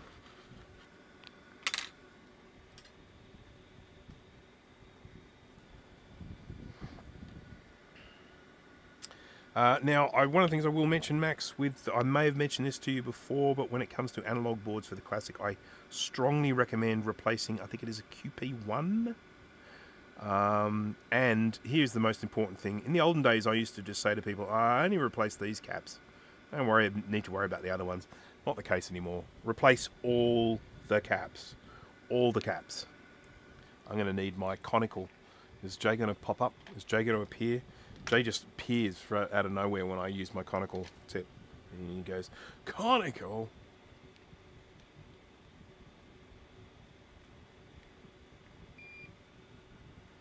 Good. Yeah, so I keep a stock of those QP1s in a little container here, replace them with all the ones that I do.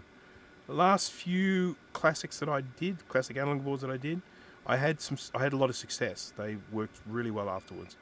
But I've had some that have been an absolute nightmare trying to track down where the problem is. It's crazy. Okay, yep, Jay's definitely gone. House of Moth, House of Moth, House of Moth. You've got to say it 3 times and then he turns up. Yeah, if he was here, he'd be going on at me about using a conical. He must have gone to sleep or something. Replace those 2 Zener diodes also that some people say go bad. Cool. Good. It's a lot of work for a Classic, isn't it? I mean, you can sort of see why I sort of said, no, I'm going to stop taking them. It's mainly because it's like, it's a Classic. You know, I mean, what am I going to charge for this? You know, I have to recapping the board. There's probably, I don't know, $40, $30, I don't know, worth of caps on there or something like that. And then you got all the labour of having to replace it all. Then you've got all these other problems that occur and stuff. And it's like, it's a Mac Classic for goodness sake. You know, we're going to charge them like $200 to recap the thing. It's crazy. I remember once when I was saying to someone, oh, it's, you know, if you're going to do the logic board and the analog board, it's going to cost you about $200 to recap. And someone's like, oh, I can just buy a new one for that. And it's like, yeah, and the new one will need recapping as well, so what's your point?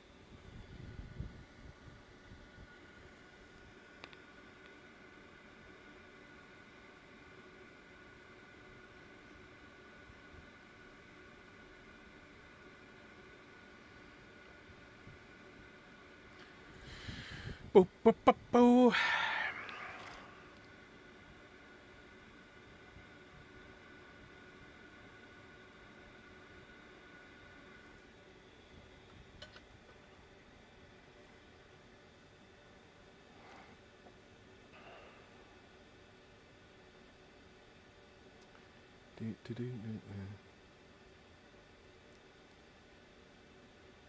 Oh, we're back. I can't stay in the room with the cleaner going. Yeah, they're pretty awful, aren't they?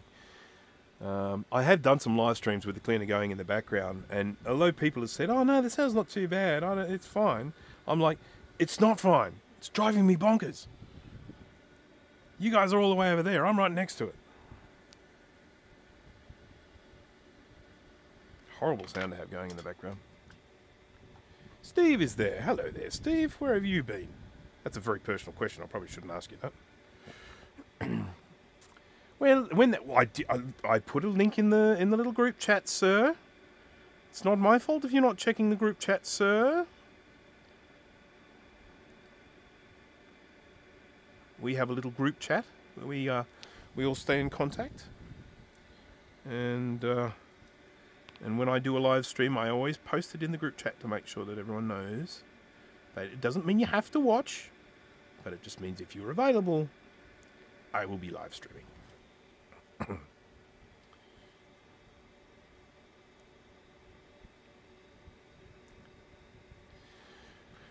I will spend the time to repair and restore a Macintosh Classic for myself. I will do that.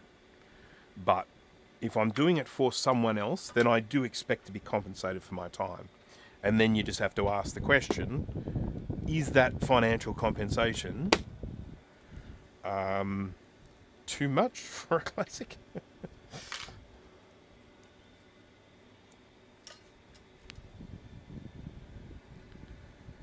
Alrighty, so I'm working on a PowerBook 100 here, Esteban. And I am... This is my first PowerBook 100 I have ever touched. I don't think I've ever even used one before. I have definitely never recapped one. I've found a cap that I don't have, which is a 4.750 volt. Haven't done the screen yet, just the logic board. And I am going to have to obviously have a look at the screen and see what I need for that as well. I've got a question for you, Steve. When you recap these, do you recap all of the electrolytics, including all the radials? Because I'm imagining they're getting pretty long in the tooth these days as well. So we know that the electrolytics, the surface mount electrolytics, are leaking. This one, they were leaking quite bad, but I'm just curious about whether you do that. Dana, you've been hiding there the whole time. And I know you were there at the beginning, but then you've been very quiet. Very quiet. Okay, so that is all of the caps that I have. I might replace these ones. These are what, 220 microfarad. Oh, that's 330, 16, 220, 25. That's a funky size. I've got a spare one. I grabbed one that I didn't need by the looks of it. So I've left this gap here for the 4.750 volt, and I can order that. I do have a 4.750 in a radial cap, but I don't have one as a surface mount. So, I mean, I might, because I've actually got some surface mount electrolytics up in the house. What about, actually, have a look at my Amiga ones. Amiga. They're not here either. What's going on? They must be up in the house too. I took a whole bunch up in the house to do a bit of a stock take, and then not all of them made it their way back down here. And I feel a little silly. Excuse me. So what's this one? 25 volt. What did we need? 220, 25. I've got one of those. Yay, I can replace that. And then this one was a 330, 16.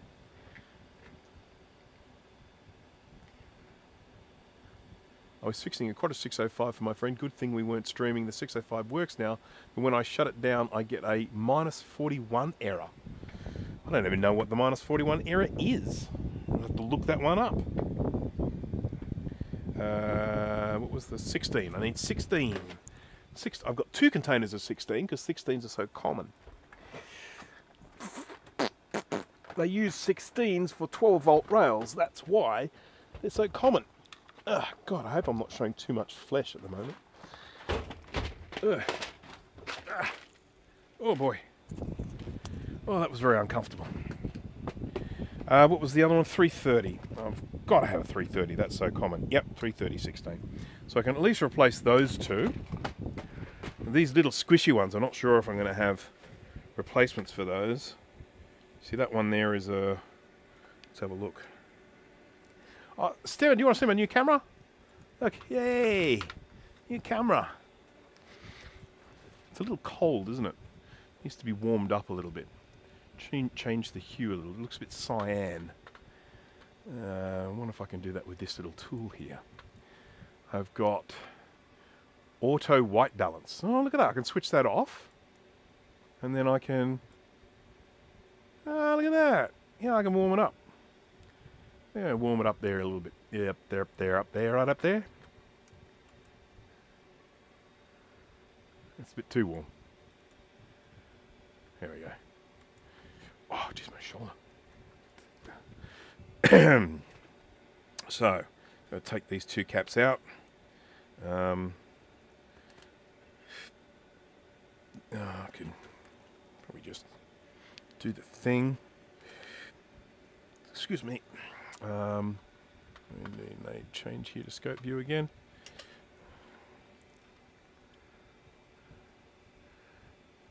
Wants to know if you replace all the electrolytic, including radals, on the PowerBook 100. So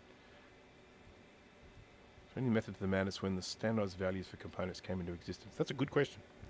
A lot of this stuff is mathematically based. So when people are designing electronic circuit boards, there's a lot of maths involved. And I'm guessing that it was probably the maths associated with the things they were building. I mean, it's like the two most common voltages we have in these things is 12 and 5 volt. I mean, who decided that? Who decided 12 and 5 instead of 13 and 6? I mean, who?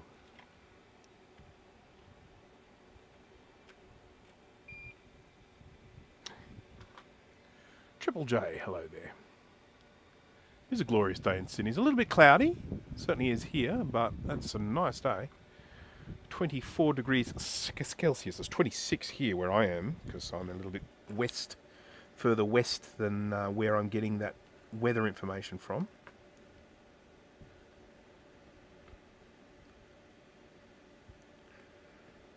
I'm a proud Western Sydney resident.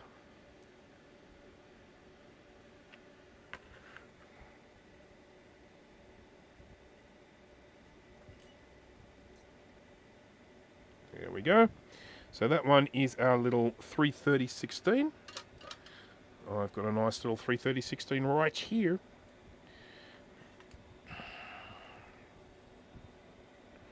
And we go the negative onto the negative side and the positive onto the positive side. Yeah, that's what we do.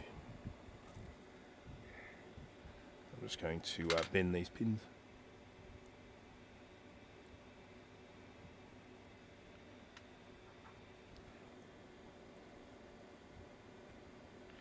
Okay, pop that in there.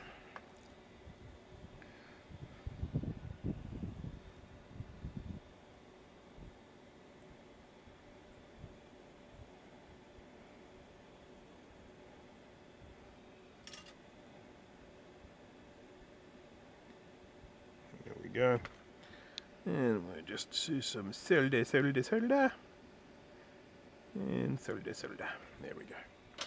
So that's one of our little radial caps. I regularly accidentally call radial caps axial. So if ever I say that and you're like, hey, that's not what you mean, I apologise. It's just what happens sometimes. It just happens. My brain just, sometimes the mouth opens, the words come out, and they're not the right words.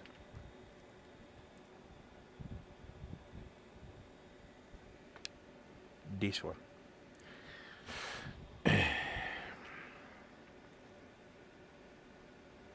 It's like in my solder review video where I was talking about, solder review video I was talking about flux and solder. And at one stage in the video I actually say flux when I meant to say solder. We're an idiot. This one must be on a ground plane because, oh, I just dropped a cap. Because it is very hard to melty.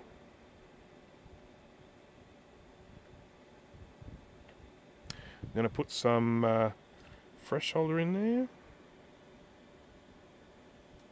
And that should help me melt him out. There we go. Then I just need to get the solder out of the hole.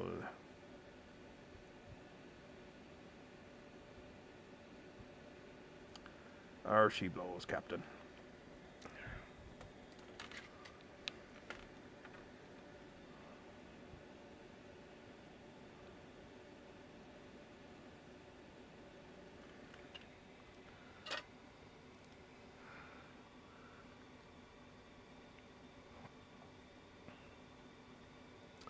We need to know who it was. Who was the clown that put the stripe on the positive side of tantalum caps when they were putting the stripe on the negative side of electrolytic caps? Don't you reckon? Don't you reckon someone should be taken out to pasture for that?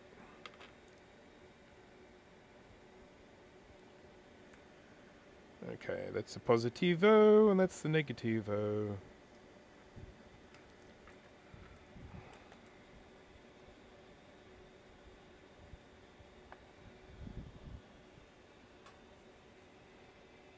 Last repair done finally. Heading home. Excellent. Excellent. What time is it where you are? Is it a good time to be heading home, or is it late, or is it early? I have to confess, I'm getting a little bit hungry. What time is it? 2 o'clock here, so that means I've been going for 2.5 hours. My wife is trying to catch up on some sleep, so I don't mind hanging out here for an extended amount of time, because if I go inside I'll make noise and I don't want to wake her up.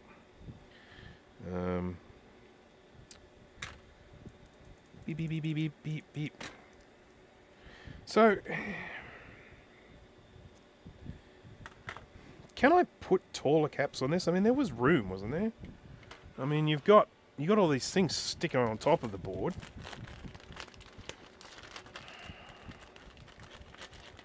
Like this sticks up. This sticks up a good long way. So I'm just wondering if I can stick taller caps on this. Off tomorrow, so I wanted to get everything done today. 10 PM is late. That is very late to still be at work. Don't like that. Still, it'll feel good to get it all done so you can have a day off. It's funny, isn't it, that when you have public holidays, you have days off, you often end up having to work twice as hard in the lead up to it, and then twice as hard when you come back. This is the thing that always amazes me when grocery shops are shut, as they are today. Grocery shops are shut here. Some of the small little independent ones might be open, but the big chains, they're shut. And so you go to these shops on the day before or the day after, and it is just virtually like panic buying, you know. Let's get some toilet paper. Oh, we'll get some pasta, then we can cook something. I don't know what, but we'll get some pasta. And buy tin things, lots of tin things. It's going to be a whole day that we can't come to the shops. I started working on a Mac 2. It has at least 5 broken traces. Is this Mac more prone to broken traces? Yes, it is. So, Roger, one of the really interesting things about the Mac 2 is it uses, certainly the earlier versions of the Mac 2, use little axial Vata lithium batteries. And the two of them are soldered into the board. They're not removable. Now, unlike many of the other types of batteries out there, these aren't very prone to leaking. They can sit on that board there and they actually hold a charge for a really long time. You can actually get some of those Vata sort of 3.6 volt lithium batteries on those Mac 2s, original Mac 2s, that still have charge in them. And what is that, 30 years ago? Something like that? Anyhow, the Mac 2 startup circuit has power in it 24/7. So there are a few traces that actually have electricity running through them because of those batteries 24/7, and that actually it accelerates the corrosion process. It creates sort of, what do they call it, electrolysis or something like that. It creates this electrolysis, and it actually makes those live traces more prone to corrosion. And virtually every Mac 2 I ever get has trace damage in exactly the same place. I've got a Mac 2 here. We can actually have a look and I can show you. So let's change across to the top view here. Out the way. The light blue batteries from West Germany often still... Yes, they do. I have seen them... I have seen those ones pop, but nowhere near as bad as the... was it the red Maxell ones? I think they were Maxell. They are shocking. They're the worst ones. And the ones that were in the Mac Classic, they were terrible. So this is a Mac 2 board. Here we go. There it is. Now, I can zoom out, but we'll probably end up getting a little bit distorty when I do that. Yoink. Yoink. Is that focus? Let's hope it's focused. Okay, so here's where the 2 batteries used to live. Now I have a model which I've got to get up onto Thingiverse. It's a model, it's a 3D model for a battery holder for these. it's designed so that the pins are the correct distance for these locations, because these don't take a standard battery holder. I have some here, I think, maybe not. But anyhow, I have some, look at that. Just found more flux. Huh. I can grab that. We can always use more flux, can't we? So, yeah, I've got these different sort of battery holders. I've got tons of them. But anyhow, the battery holders, they don't have standard distance. But when you buy those normal battery holders, the ones that are on all the other Macs, the little metal bits that come out, they can actually come out of the plastic part. So I've got a 3D model that allows you to print out a battery holder. It's a single holder for 2 batteries to go in it, and then you just take the little metal bits out of a regular battery holder and feed them into my 3D model. It works beautifully. Mine are soldered, need to replace those. One is dead. Yeah, get them off as quick as possible if you can, because they are contributing to the problem. So essentially, when you work with a Mac 2 with you know, sort of the trace corrosion, the most common places for that corrosion are all along here, along here, under these 2 chips here, sometimes all the way down here as well. That doesn't matter, it's just going to this, like, this diagnostics connector, so you don't need to worry about these ones. But, and then you, so all the way along here, all the way along here, all the way along here. There's often one that's going, there's one that's going right underneath these RAM connectors, right under there, and then down there, and around here as well. And it's all part of the same problem, all the way around here. This one here has had quite a bit of trace repair, but it still does not work. This one gives a sad Mac chime. I have to do a whole lot of repair around here. Really fancy work too, if I do say so myself. But this one's just giving a sad Mac chime. So what I need to do with this at some stage is go through and test all of them. I love Scotch too. Thank you very much for the super chat. Thank you. Designing a ROM device, you just plug in and it connects to your computer via Wi-Fi. Then can upload ROM image and reboot if reset is connected up. Fancy. I've put off my memory repair on the Mac 2 because I want Bruce to fix his first. Well, it's funny. I made a deal with someone. The deal ended up falling through, and that's fine. It wasn't really that important. But I made a deal with someone that I was going to give them a working Mac 2 board in return for a dead one. And this is someone I owe a favour to, so I was quite happy to do that. And I like working on these as well. And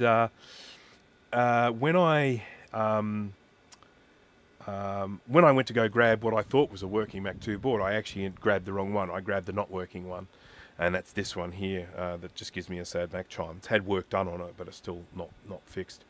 And then by the time I ended up, I was like, okay, I said to him, look, I got the wrong board.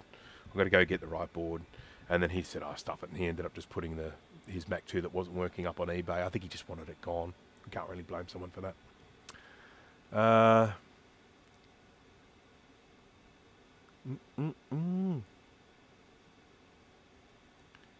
Steve Jones, hi from Tassie. Hi, hello, right back to you. Cleanest air in the world in Tasmania, everyone. Just so you know that.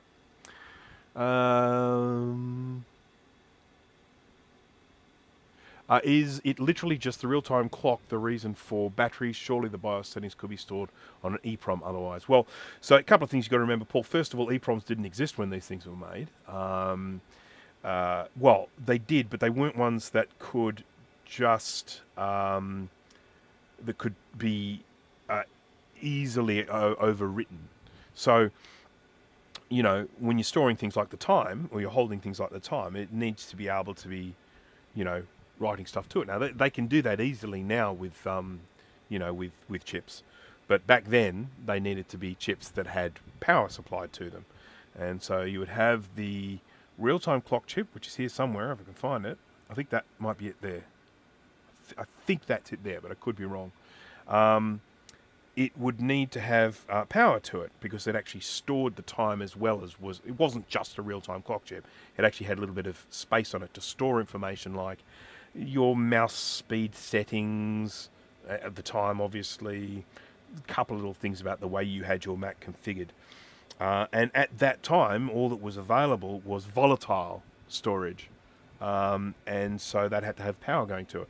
But That is not the only reason why there are batteries on these. These batteries are also part of the startup circuit. So if you don't have power in these batteries, your computer will not switch on when you press this button. It won't fire up at all. Be dead as a doornail. You have to have batteries, 2 batteries in here, in order to start up the startup circuit. They sorted that out in later computers. They ditched that whole thing with the batteries needing to be there when they moved on to the 2CI and 2CX. But the 2, 2X and 2FX all require batteries are inside, because they all use the same power supply. Batteries be inside to start up. There are schematics around of the startup circuits of all of these. Yeah, so, geez, I really feel like I've been rabbiting on here for a while. Still need to fix my Mac 2 board with a sad chime. Yep, indeedy. I was talking to Kai. He's gone to sleep now, but I think Kai was talking about whether they think they might actually be able to use the Mac Classic ROM in an SE. So you could modify the ROM in an SE to make it so you could actually boot from the ROM. Wouldn't that be nifty? Okay, so that's my Mac 2 board. Just wanted to show that one there. I'm just going to very quickly have a look here to see what other caps I need, to see if I have any of these on this board. So I'm just going to go to the scope view again here. So let's have a look. What do we got? 85 degrees Celsius. Nope. God, hard enough to see, isn't it? 100 microfarad. Far out. Making it easy. Not making it very easy here. 100. Oh, far out. Can't see anything. 100 microfarad 10 volt. 100 microfarad 10 volt. 100 microfarad 10 volt. So all 3 of those are the same. That's cool. And then this one here is a 4735. So 100 microfarad 10 volt. Let's have a look at 10s.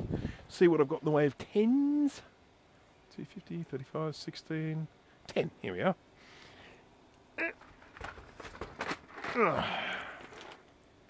470, 1000. I don't have anything that small. 270 is the smallest I've got. Yeah. It's kind of good because I probably need to get ones that are really small for that spot. What was that? I wonder if I could stick surface mount there in place of it. 100 microfarad 10. I probably don't have those, but I'm going to have a look. 125, and it's empty. 110. There we go, look at that. I've got 3 of them. What do you guys reckon? Do we try and replace those through hole with some surface mount? I reckon I could do it, just about. What's the distance like? I'll probably need a smaller package size. They'd have to be wonky too, wouldn't they? They did almost right, aren't they? I mean, it'd be tricky. I suppose I could try one and see how it goes. So we'd have to have two going that way and one going that way. I mean, it's kind of tempting just for the fun of it. What's my space like? I don't have a whole lot of space next to them. It's not that bad, though. Playing with a Wi-Fi ROM emulator. Should be done in a month. I need beta testers. I'll give it a whirl, for sure.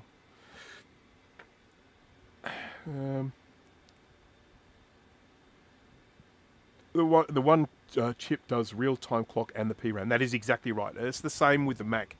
I think all of the early Macs, so the 128K, 512K Mac Plus, SE, SE30, probably these early Mac 2s, Classic. Yes, it is a single chip for that, and it's an Apple chip too, by the way. It's not an off-the-shelf chip. Oh, let's try it, shall we? We'll just see if this is even technically possible. If it's not, I will just put it down and walk away. Put it down, walk away. Break the arm, walk away. Who knows what that's from? Break the arm, walk away.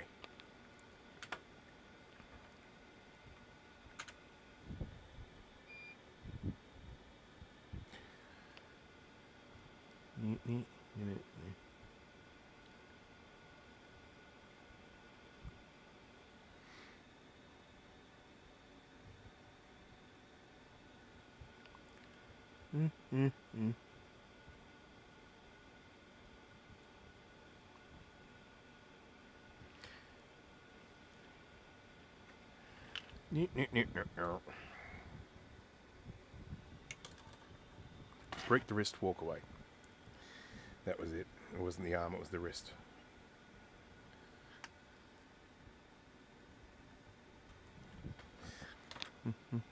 I haven't seen it in a little while, so that's my excuse.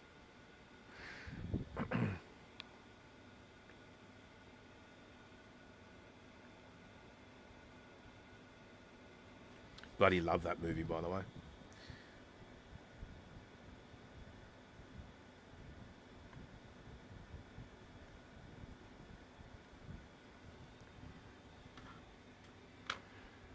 No one knows Rex Kwon Do. Come on. Come on, people must know Rex Kwon Do.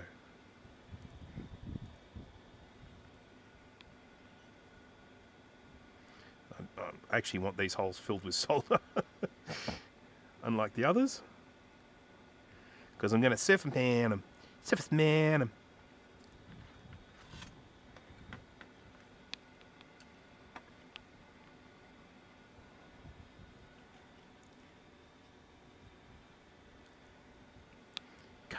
People must know Rex Kwon Do. And Starla.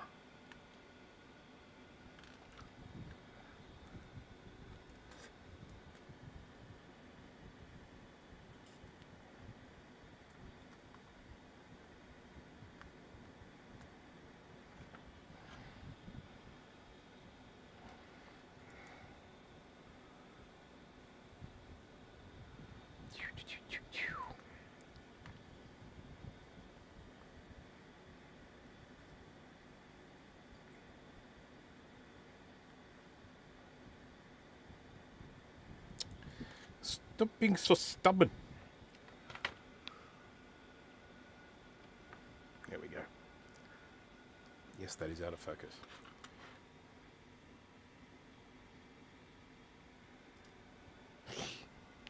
Oh, so you didn't do all these caps, didn't you? Sorry, Steve. Sorry. I just sort of feel, you know, when I got the thing open and that, I really should. Bit of leakage on that one too, by the looks of it. Yeah, I definitely got the smellies on that one. So one of these definitely leaked. I know you don't want to know that. This is not the news you wanted to hear, but I definitely feel like we're getting some leakage out of one of these caps. Okay. I did all the caps. Good on you. Good on you, Steve.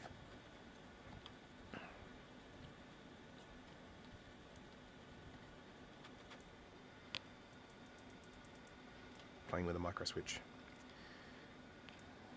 What was this one? This one was a 4733, I think. Oh, that's a weird one. 35. 47 microfarad 35. Again, I don't think I'm likely it had anything that small, but I'll have a look. You never know. Oh, I could be wrong. 4735. I can do the whole thing except for that one stupid 4.7. Is it 47? I've even got some really tiny 10 microfarad 35s that are like absolutely minuscule. They would have been good for this if they were the right size, and they're not. This is a joyous day. Only one cap that I need to order. Right, now, this is the tricky bit. I'm really not sure how I'm going to do this. Yeah, there we go. So, let's give it a whirl, shall we? Plus there. And I'm going to have to get creative here. I'm going to use lots of flux. I'm going to get lots and lots of solder onto this hole for starters.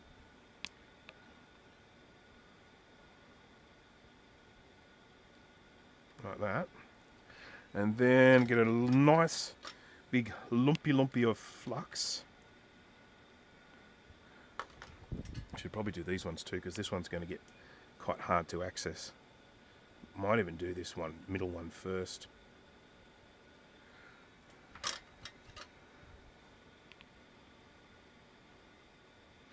Can we fix it?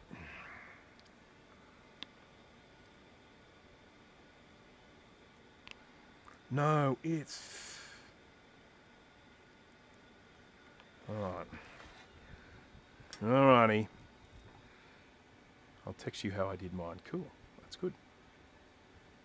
That's a good one for low melt and heat gun. I would agree with you on that, and I may even end up heat gunning this. It might work better.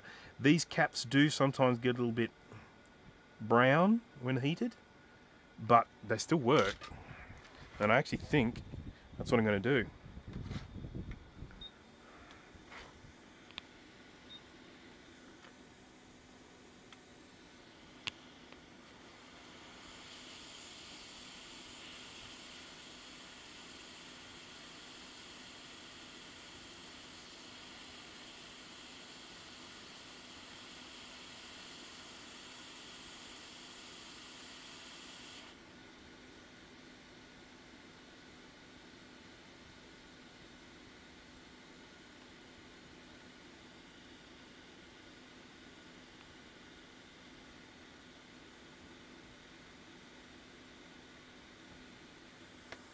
It is brown now, isn't it?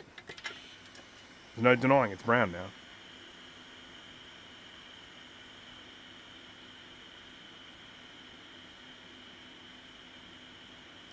Is that soldered on? It just doesn't feel right.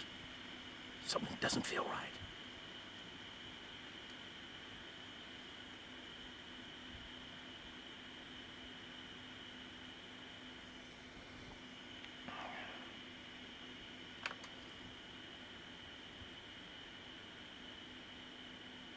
No, I don't like it.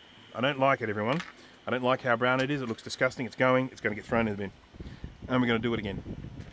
We're going to do it without the heat gun. What was it again? 120, no, hang on. What was it? I can't remember what the size was. 100, 100, 110? 110. 110. Don't like it. I just don't like it. I have standards.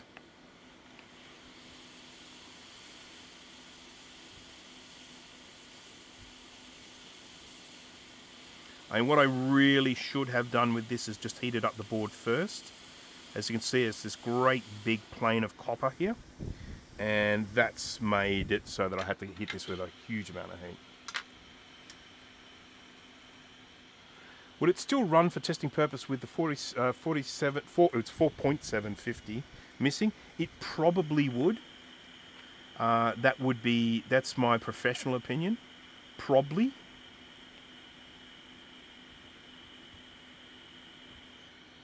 And the truth is, I do actually have a 4.750, but it's a radial, so I could stick a cap on here and test with it.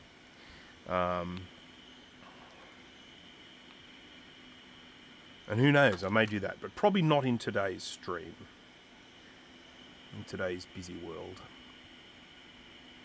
Okay, so what I'm going to do is, I'm going to do this kind of in two halves. I'm going to do one side, and I'll try and get it as flat as possible, and then I'll flip around to the other side and try and get that as flat as possible.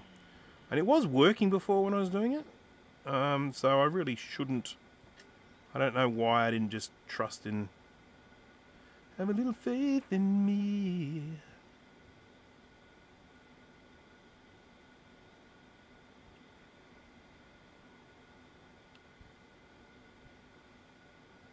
There we go. That's one side soldered. And we just do the other side.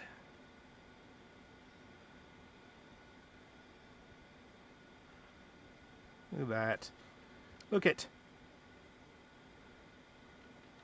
Safe as houses. And what will happen to the houses? They will be consumed in the fire. Okay.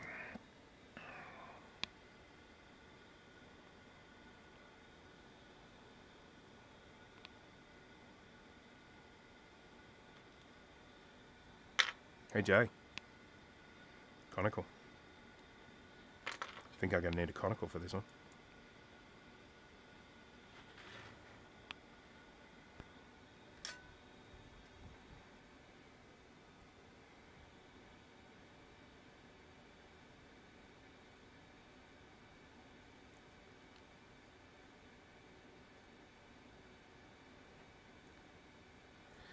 Alright, well, we are getting close to completion here.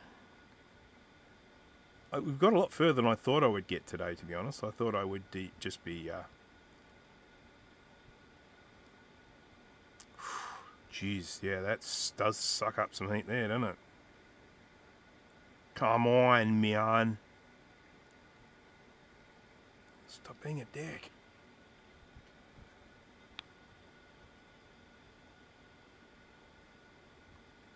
Better. Okay. I keep flicking this little micro switch. I'm not saying it isn't fun, but... Should I just take this cap off first? I think I'll take this cap off and put him back again. I just think it'll be easier.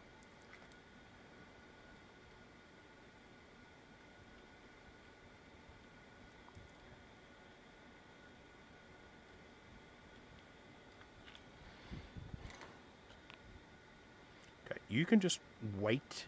Just wait, be patient. Little 47 microfarad.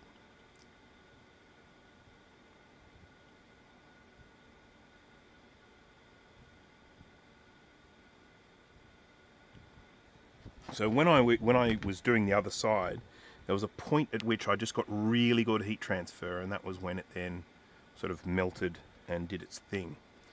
And I'm just trying to get that same thing on this side.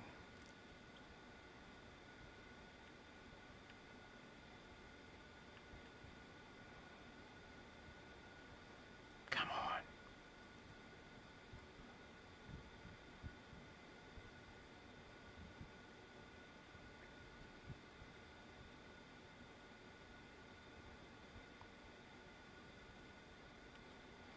I think I'm soldering on there. I'm just...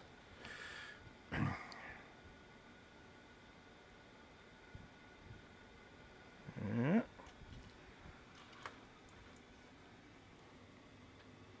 I think the cap is too big. No, never.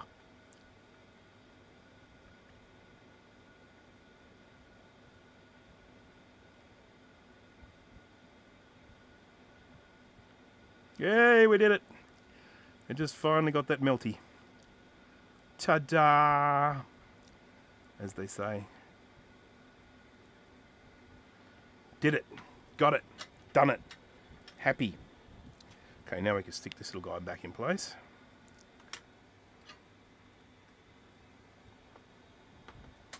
Whoopsie.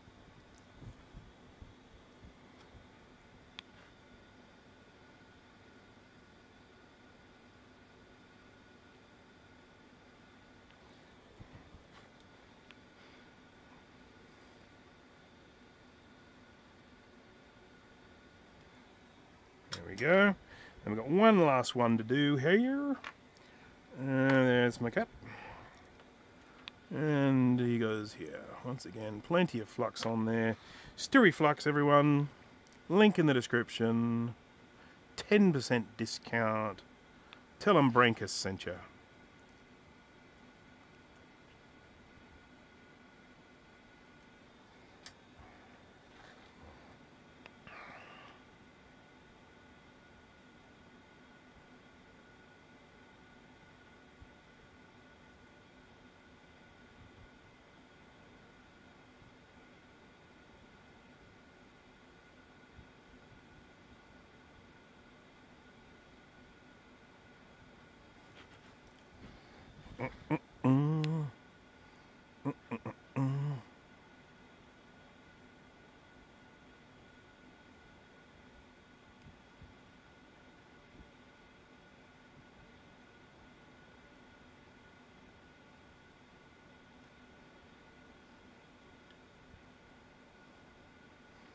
It just gets to this point where it melts and then it just drops down, and then once it's done that, you're all good.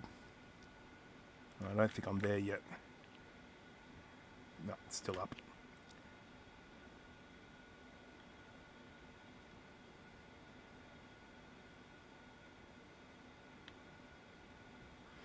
A little bit more solder in there, I think. There we go. Felt it move.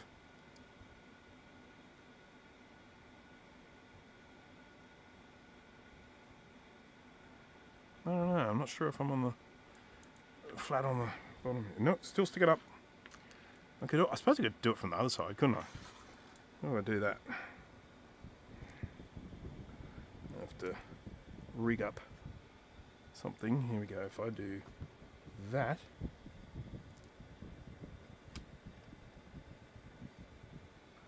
And then that.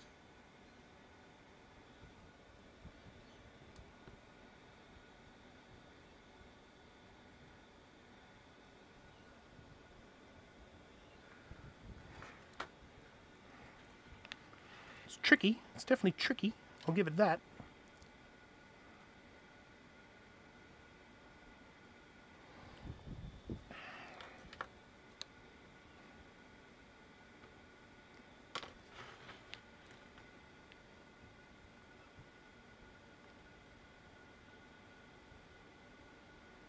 I'm not reading the chat at the moment. I apologise to everyone. People might be saying, hey, do this, do that, do this, do that. I'm not seeing it. I'm sorry.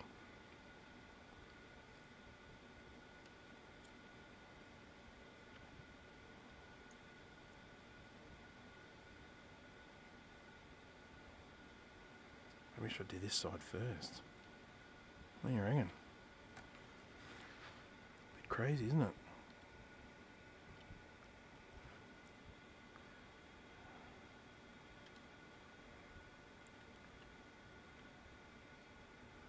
Better check the chat.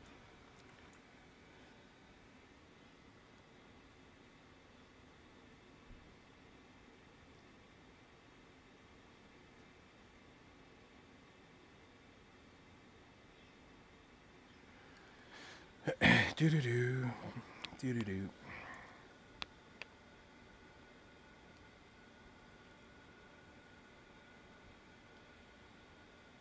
Maybe too much solder, perhaps? Perhaps.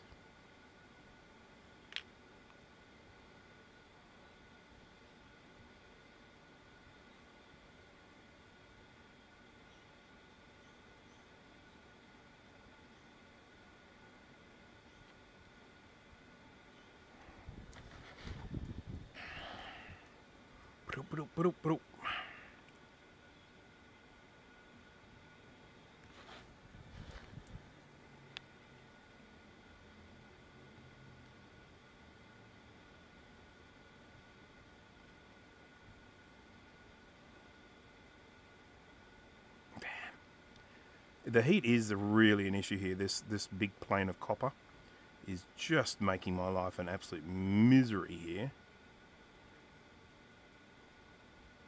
Just can't get the heat through to where I need it.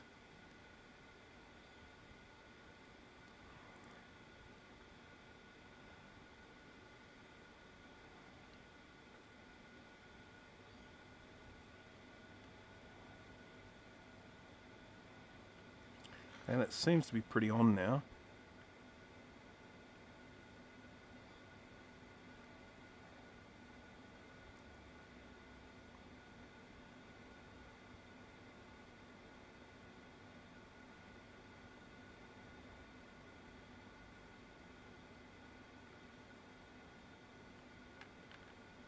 Yep, okay.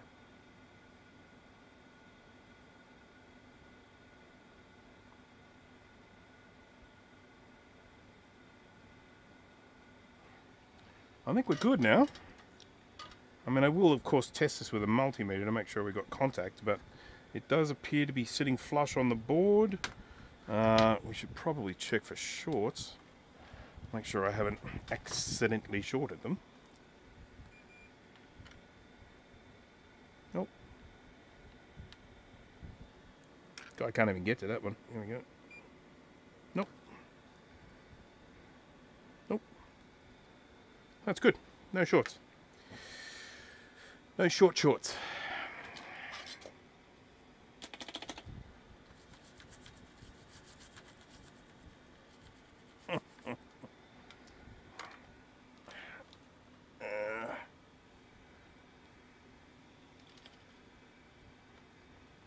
I am running a T12 style iron.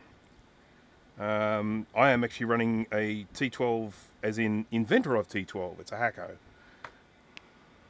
if you were asking me, or you might have been asking someone else in the chat, but yeah. So I use all the links in the description. I use a Hacko FX951, and of course Hacko, as I say, are the creators of the T1210.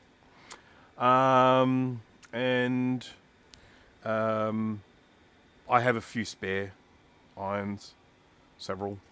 I've got a Hacko knockoff. I've got a Shine Now, and I've got these two here as well. These are was it TS101 and TS102, I think it is, or something like that. No, TS100 and TS101. That's what I got. So always keep spare soldering irons, because you know, because you have to. Got to always be able to solder no matter what. Right, so we've managed to get those caps on there, which I'm got to admit I'm pretty amazed, but they're there. So we've now got tants instead of electrolytics there. We've literally got one cap left, and it is one that I have a replacement for, which I have here.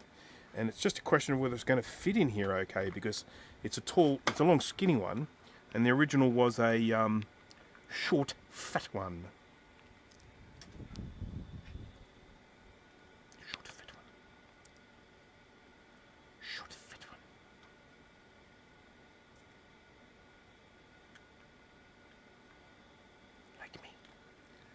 I'm not short, average height. If your average was taken in the Middle Ages. All right, okay, what do we got there? So that is the 4735, and I have here a 4735. If we have a look here, you can see there is a slight height disparity going on here. Now, is that going to be a problem? I suppose I might leave it a little bit so that it can maybe get bent down some.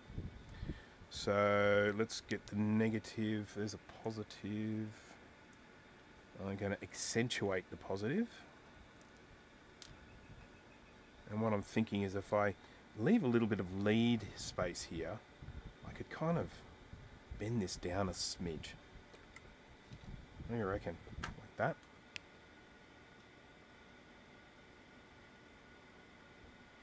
What are people thinking? Is that alright? Or is it just too ugly? I mean, it might be fine, just upright. But I just don't know. I suppose we'll put it in the case and see if everything closes. What do people think? What are people thinking? What are your thoughts? Give me some thoughts. Throw me some thoughts.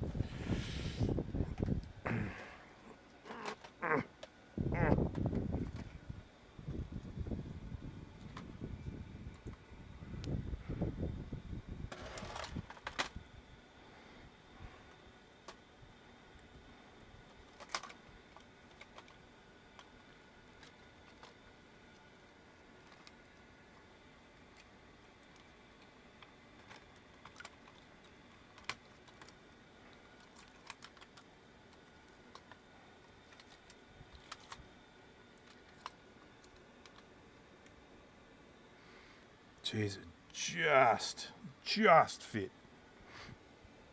I think it's a little bit unsafe to have it straight up and down, so I think I will bend it over. So, just snip the top off the cap. Of course. Well, those simple solutions just present themselves sometimes, you know. So, it's, you know, I totally appreciate it's not the neatest thing in the world, but it will be secure. It's not going to fall off or anything like that, because it is a, you know, it is a through hole cap, and it's going through the through holes with the throughness. It's just going to have a little bit of a bendy. Two Mac Classics. Cap juice everywhere. Yeah, I have to admit, I do quite like recapping the original Classics. Number one, because it's a little board, so they're nice and easy to work with. They're nice and manageable on the workbench. The other is there aren't that many caps on them to do. I don't know, it's like 10 or something like that.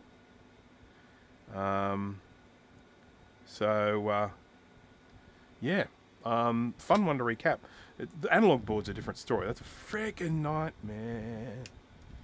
And because I feel sorry a lot of the time for people that like say, hey, I've got a Mac Classic, it doesn't work, can you recap the logic board? And I say, well, look, I can, but please be aware that analog board's going to need recapping as well. I can recap that logic board for you, and I'll send it back to you, and you'll plug it in, and it probably still won't work.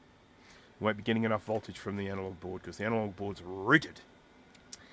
Okay, well that's it. So the only one we're missing here is a 4.7. Now, I guess for the sake of testing, I won't necessarily test it today, but it was a 50 volt, wasn't it? 50, 50, 50, 50, 50, 50, 50. Oh, well, that's right. I was going to have a look at the caps that I have up inside as well. 50, 50, 50, 50, 50, 50, 50. I guess I could get a... It was 4.7, not 0.47. Confused myself there for a second. I'm pretty easily confused. See, I could put this here for testing. I could just run it down on the side.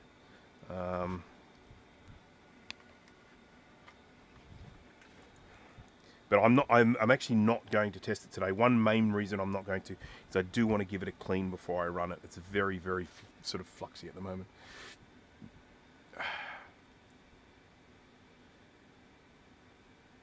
Great video on the stirry flux. Thank you very much, Foxhound. Appreciate that. I am actually just going to put some stirry flux on this board right now. There we go. Stirry ASM. Look how clear it is. Love the ASM.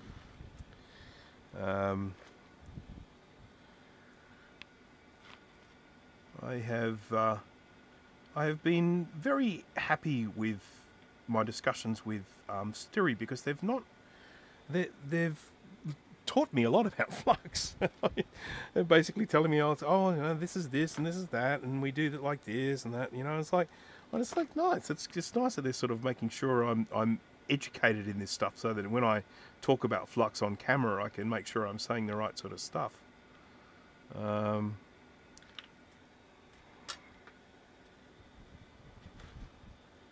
Right.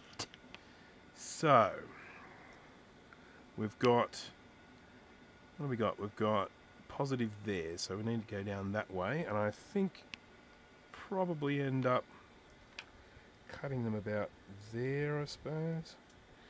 And then I will do this. Whoa! And I'll drop my tweezers, because that's what we do here. And rather than pick them up, I'll grab another pair of tweezers. Oh, fridge magnet. And I drop the cap. Now I do have to bend over. I get the tweezers while I'm there.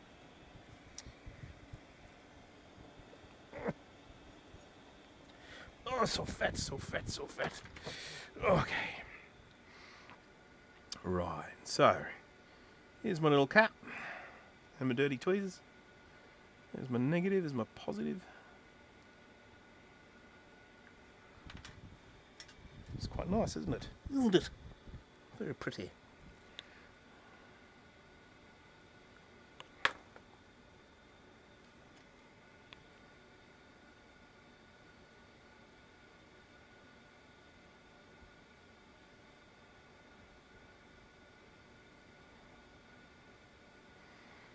Now, don't tell anyone I did this. This would be very embarrassing.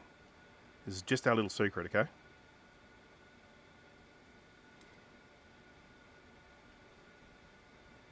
There is a special place in hell for people who put radial caps in place of surface mount. Even though I actually think I did a pretty neat job of it, thank you. Look at that. Oopsie. Let's get a little bit of zoomerology here. And then I'll have focus.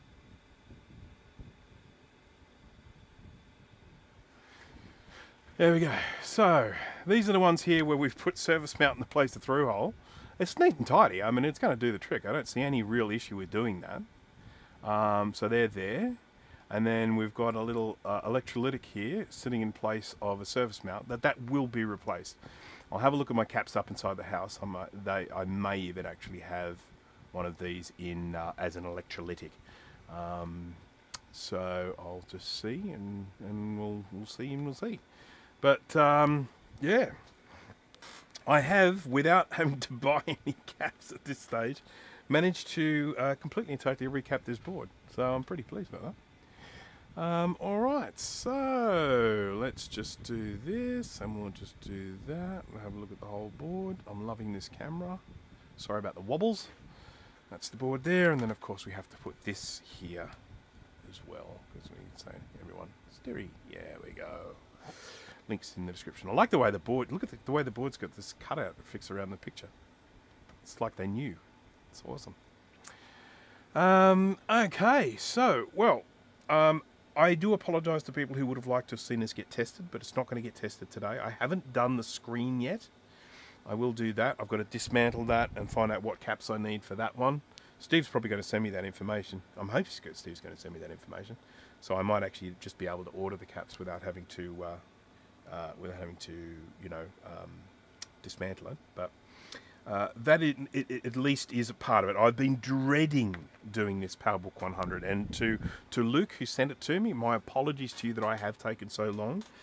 It is basically because I've been dreading doing this because I've never done one before, and I knew that I was going to have to dismantle the LCD and, you know, do all the caps and stuff like that. But it really wasn't too bad. The trickiest part of this for me was what I did to myself, and that was putting tantalum caps, surface mount tantalum caps in place of through-hole radial you know the word, electrolytic.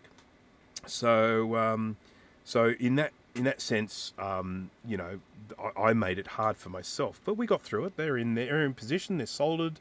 They're making contact. They're not going anywhere. They're absolutely rock solid. So yeah, feeling pretty good about it. Yeah, nice. Alrighty, you know what it's time for, folks. It is time for me to do this thing and give you guys all the big thumbs up. I won't last for much longer. Do you know why? Because my Rode microphone generally doesn't last for more than about 3 hours, and then I lose the sound. So, okay, so usual thing, a big. Do you like the light that I've got in here now? I put a big diffuser on it, so it's more diffused light coming down on my face rather than the harsh light that I had before. So I'm hoping everyone is happy with that light. Yes, big thank you to everyone for watching. I hope everything went well. Sorry for the weird start that I had because I didn't have one of my cameras working. I have managed to improve the setup here somewhat. I'm a lot happy with the way it works. I've got to do this. This is the fun bit. Got to do this just before I go. Ow. Yeah. Okay, here we go. We'll get the turn on the top view. I know this is sort of in the way. Here we go. Let's do that, and then, whee! Look at all the glowing flux. That's all the flux left on the board. It's all got UV tracer in it, so it glows when I put UV light on it. And as you can see, we have got some serious glowage going on there. It lights up like a Christmas tree. Okay, so yeah, wasn't that fun? Yeah. There we go. Okay, so there we go. Let's try that again. Yeah, this is I'll send you the details for this one, Steve. It's a really weird one because it runs on 40 volts AC. So anyhow, it was fun. I think that was it. Okay, thank you everyone for joining. I'm sorry if I missed any comments in the chat. I do.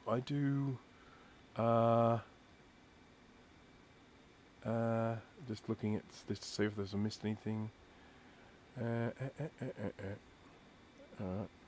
Yep, okay. So, and I found a whole tube of V3, which I'm really pleased about. I'll be using that as well. Okay, so, once again, thank you to all for watching. Thanks for keeping the chat lively. Thanks for keeping me entertained while I've been doing this work here. And thank you for the super chats and all the stuff and things. This is usually where sort of my outro runs aground. Yeah, thank you to Sterry for sending me this ASM Flux that I am using today. Don't forget, links in the description for all the equipment that I use, most of the equipment that I use. If there's anything you're not sure about or would like to find out about, just pop a message in the comments. Thank you to everyone who might be watching this on the replay rather than watching it in the live stream. Hello to you. Thank you for joining.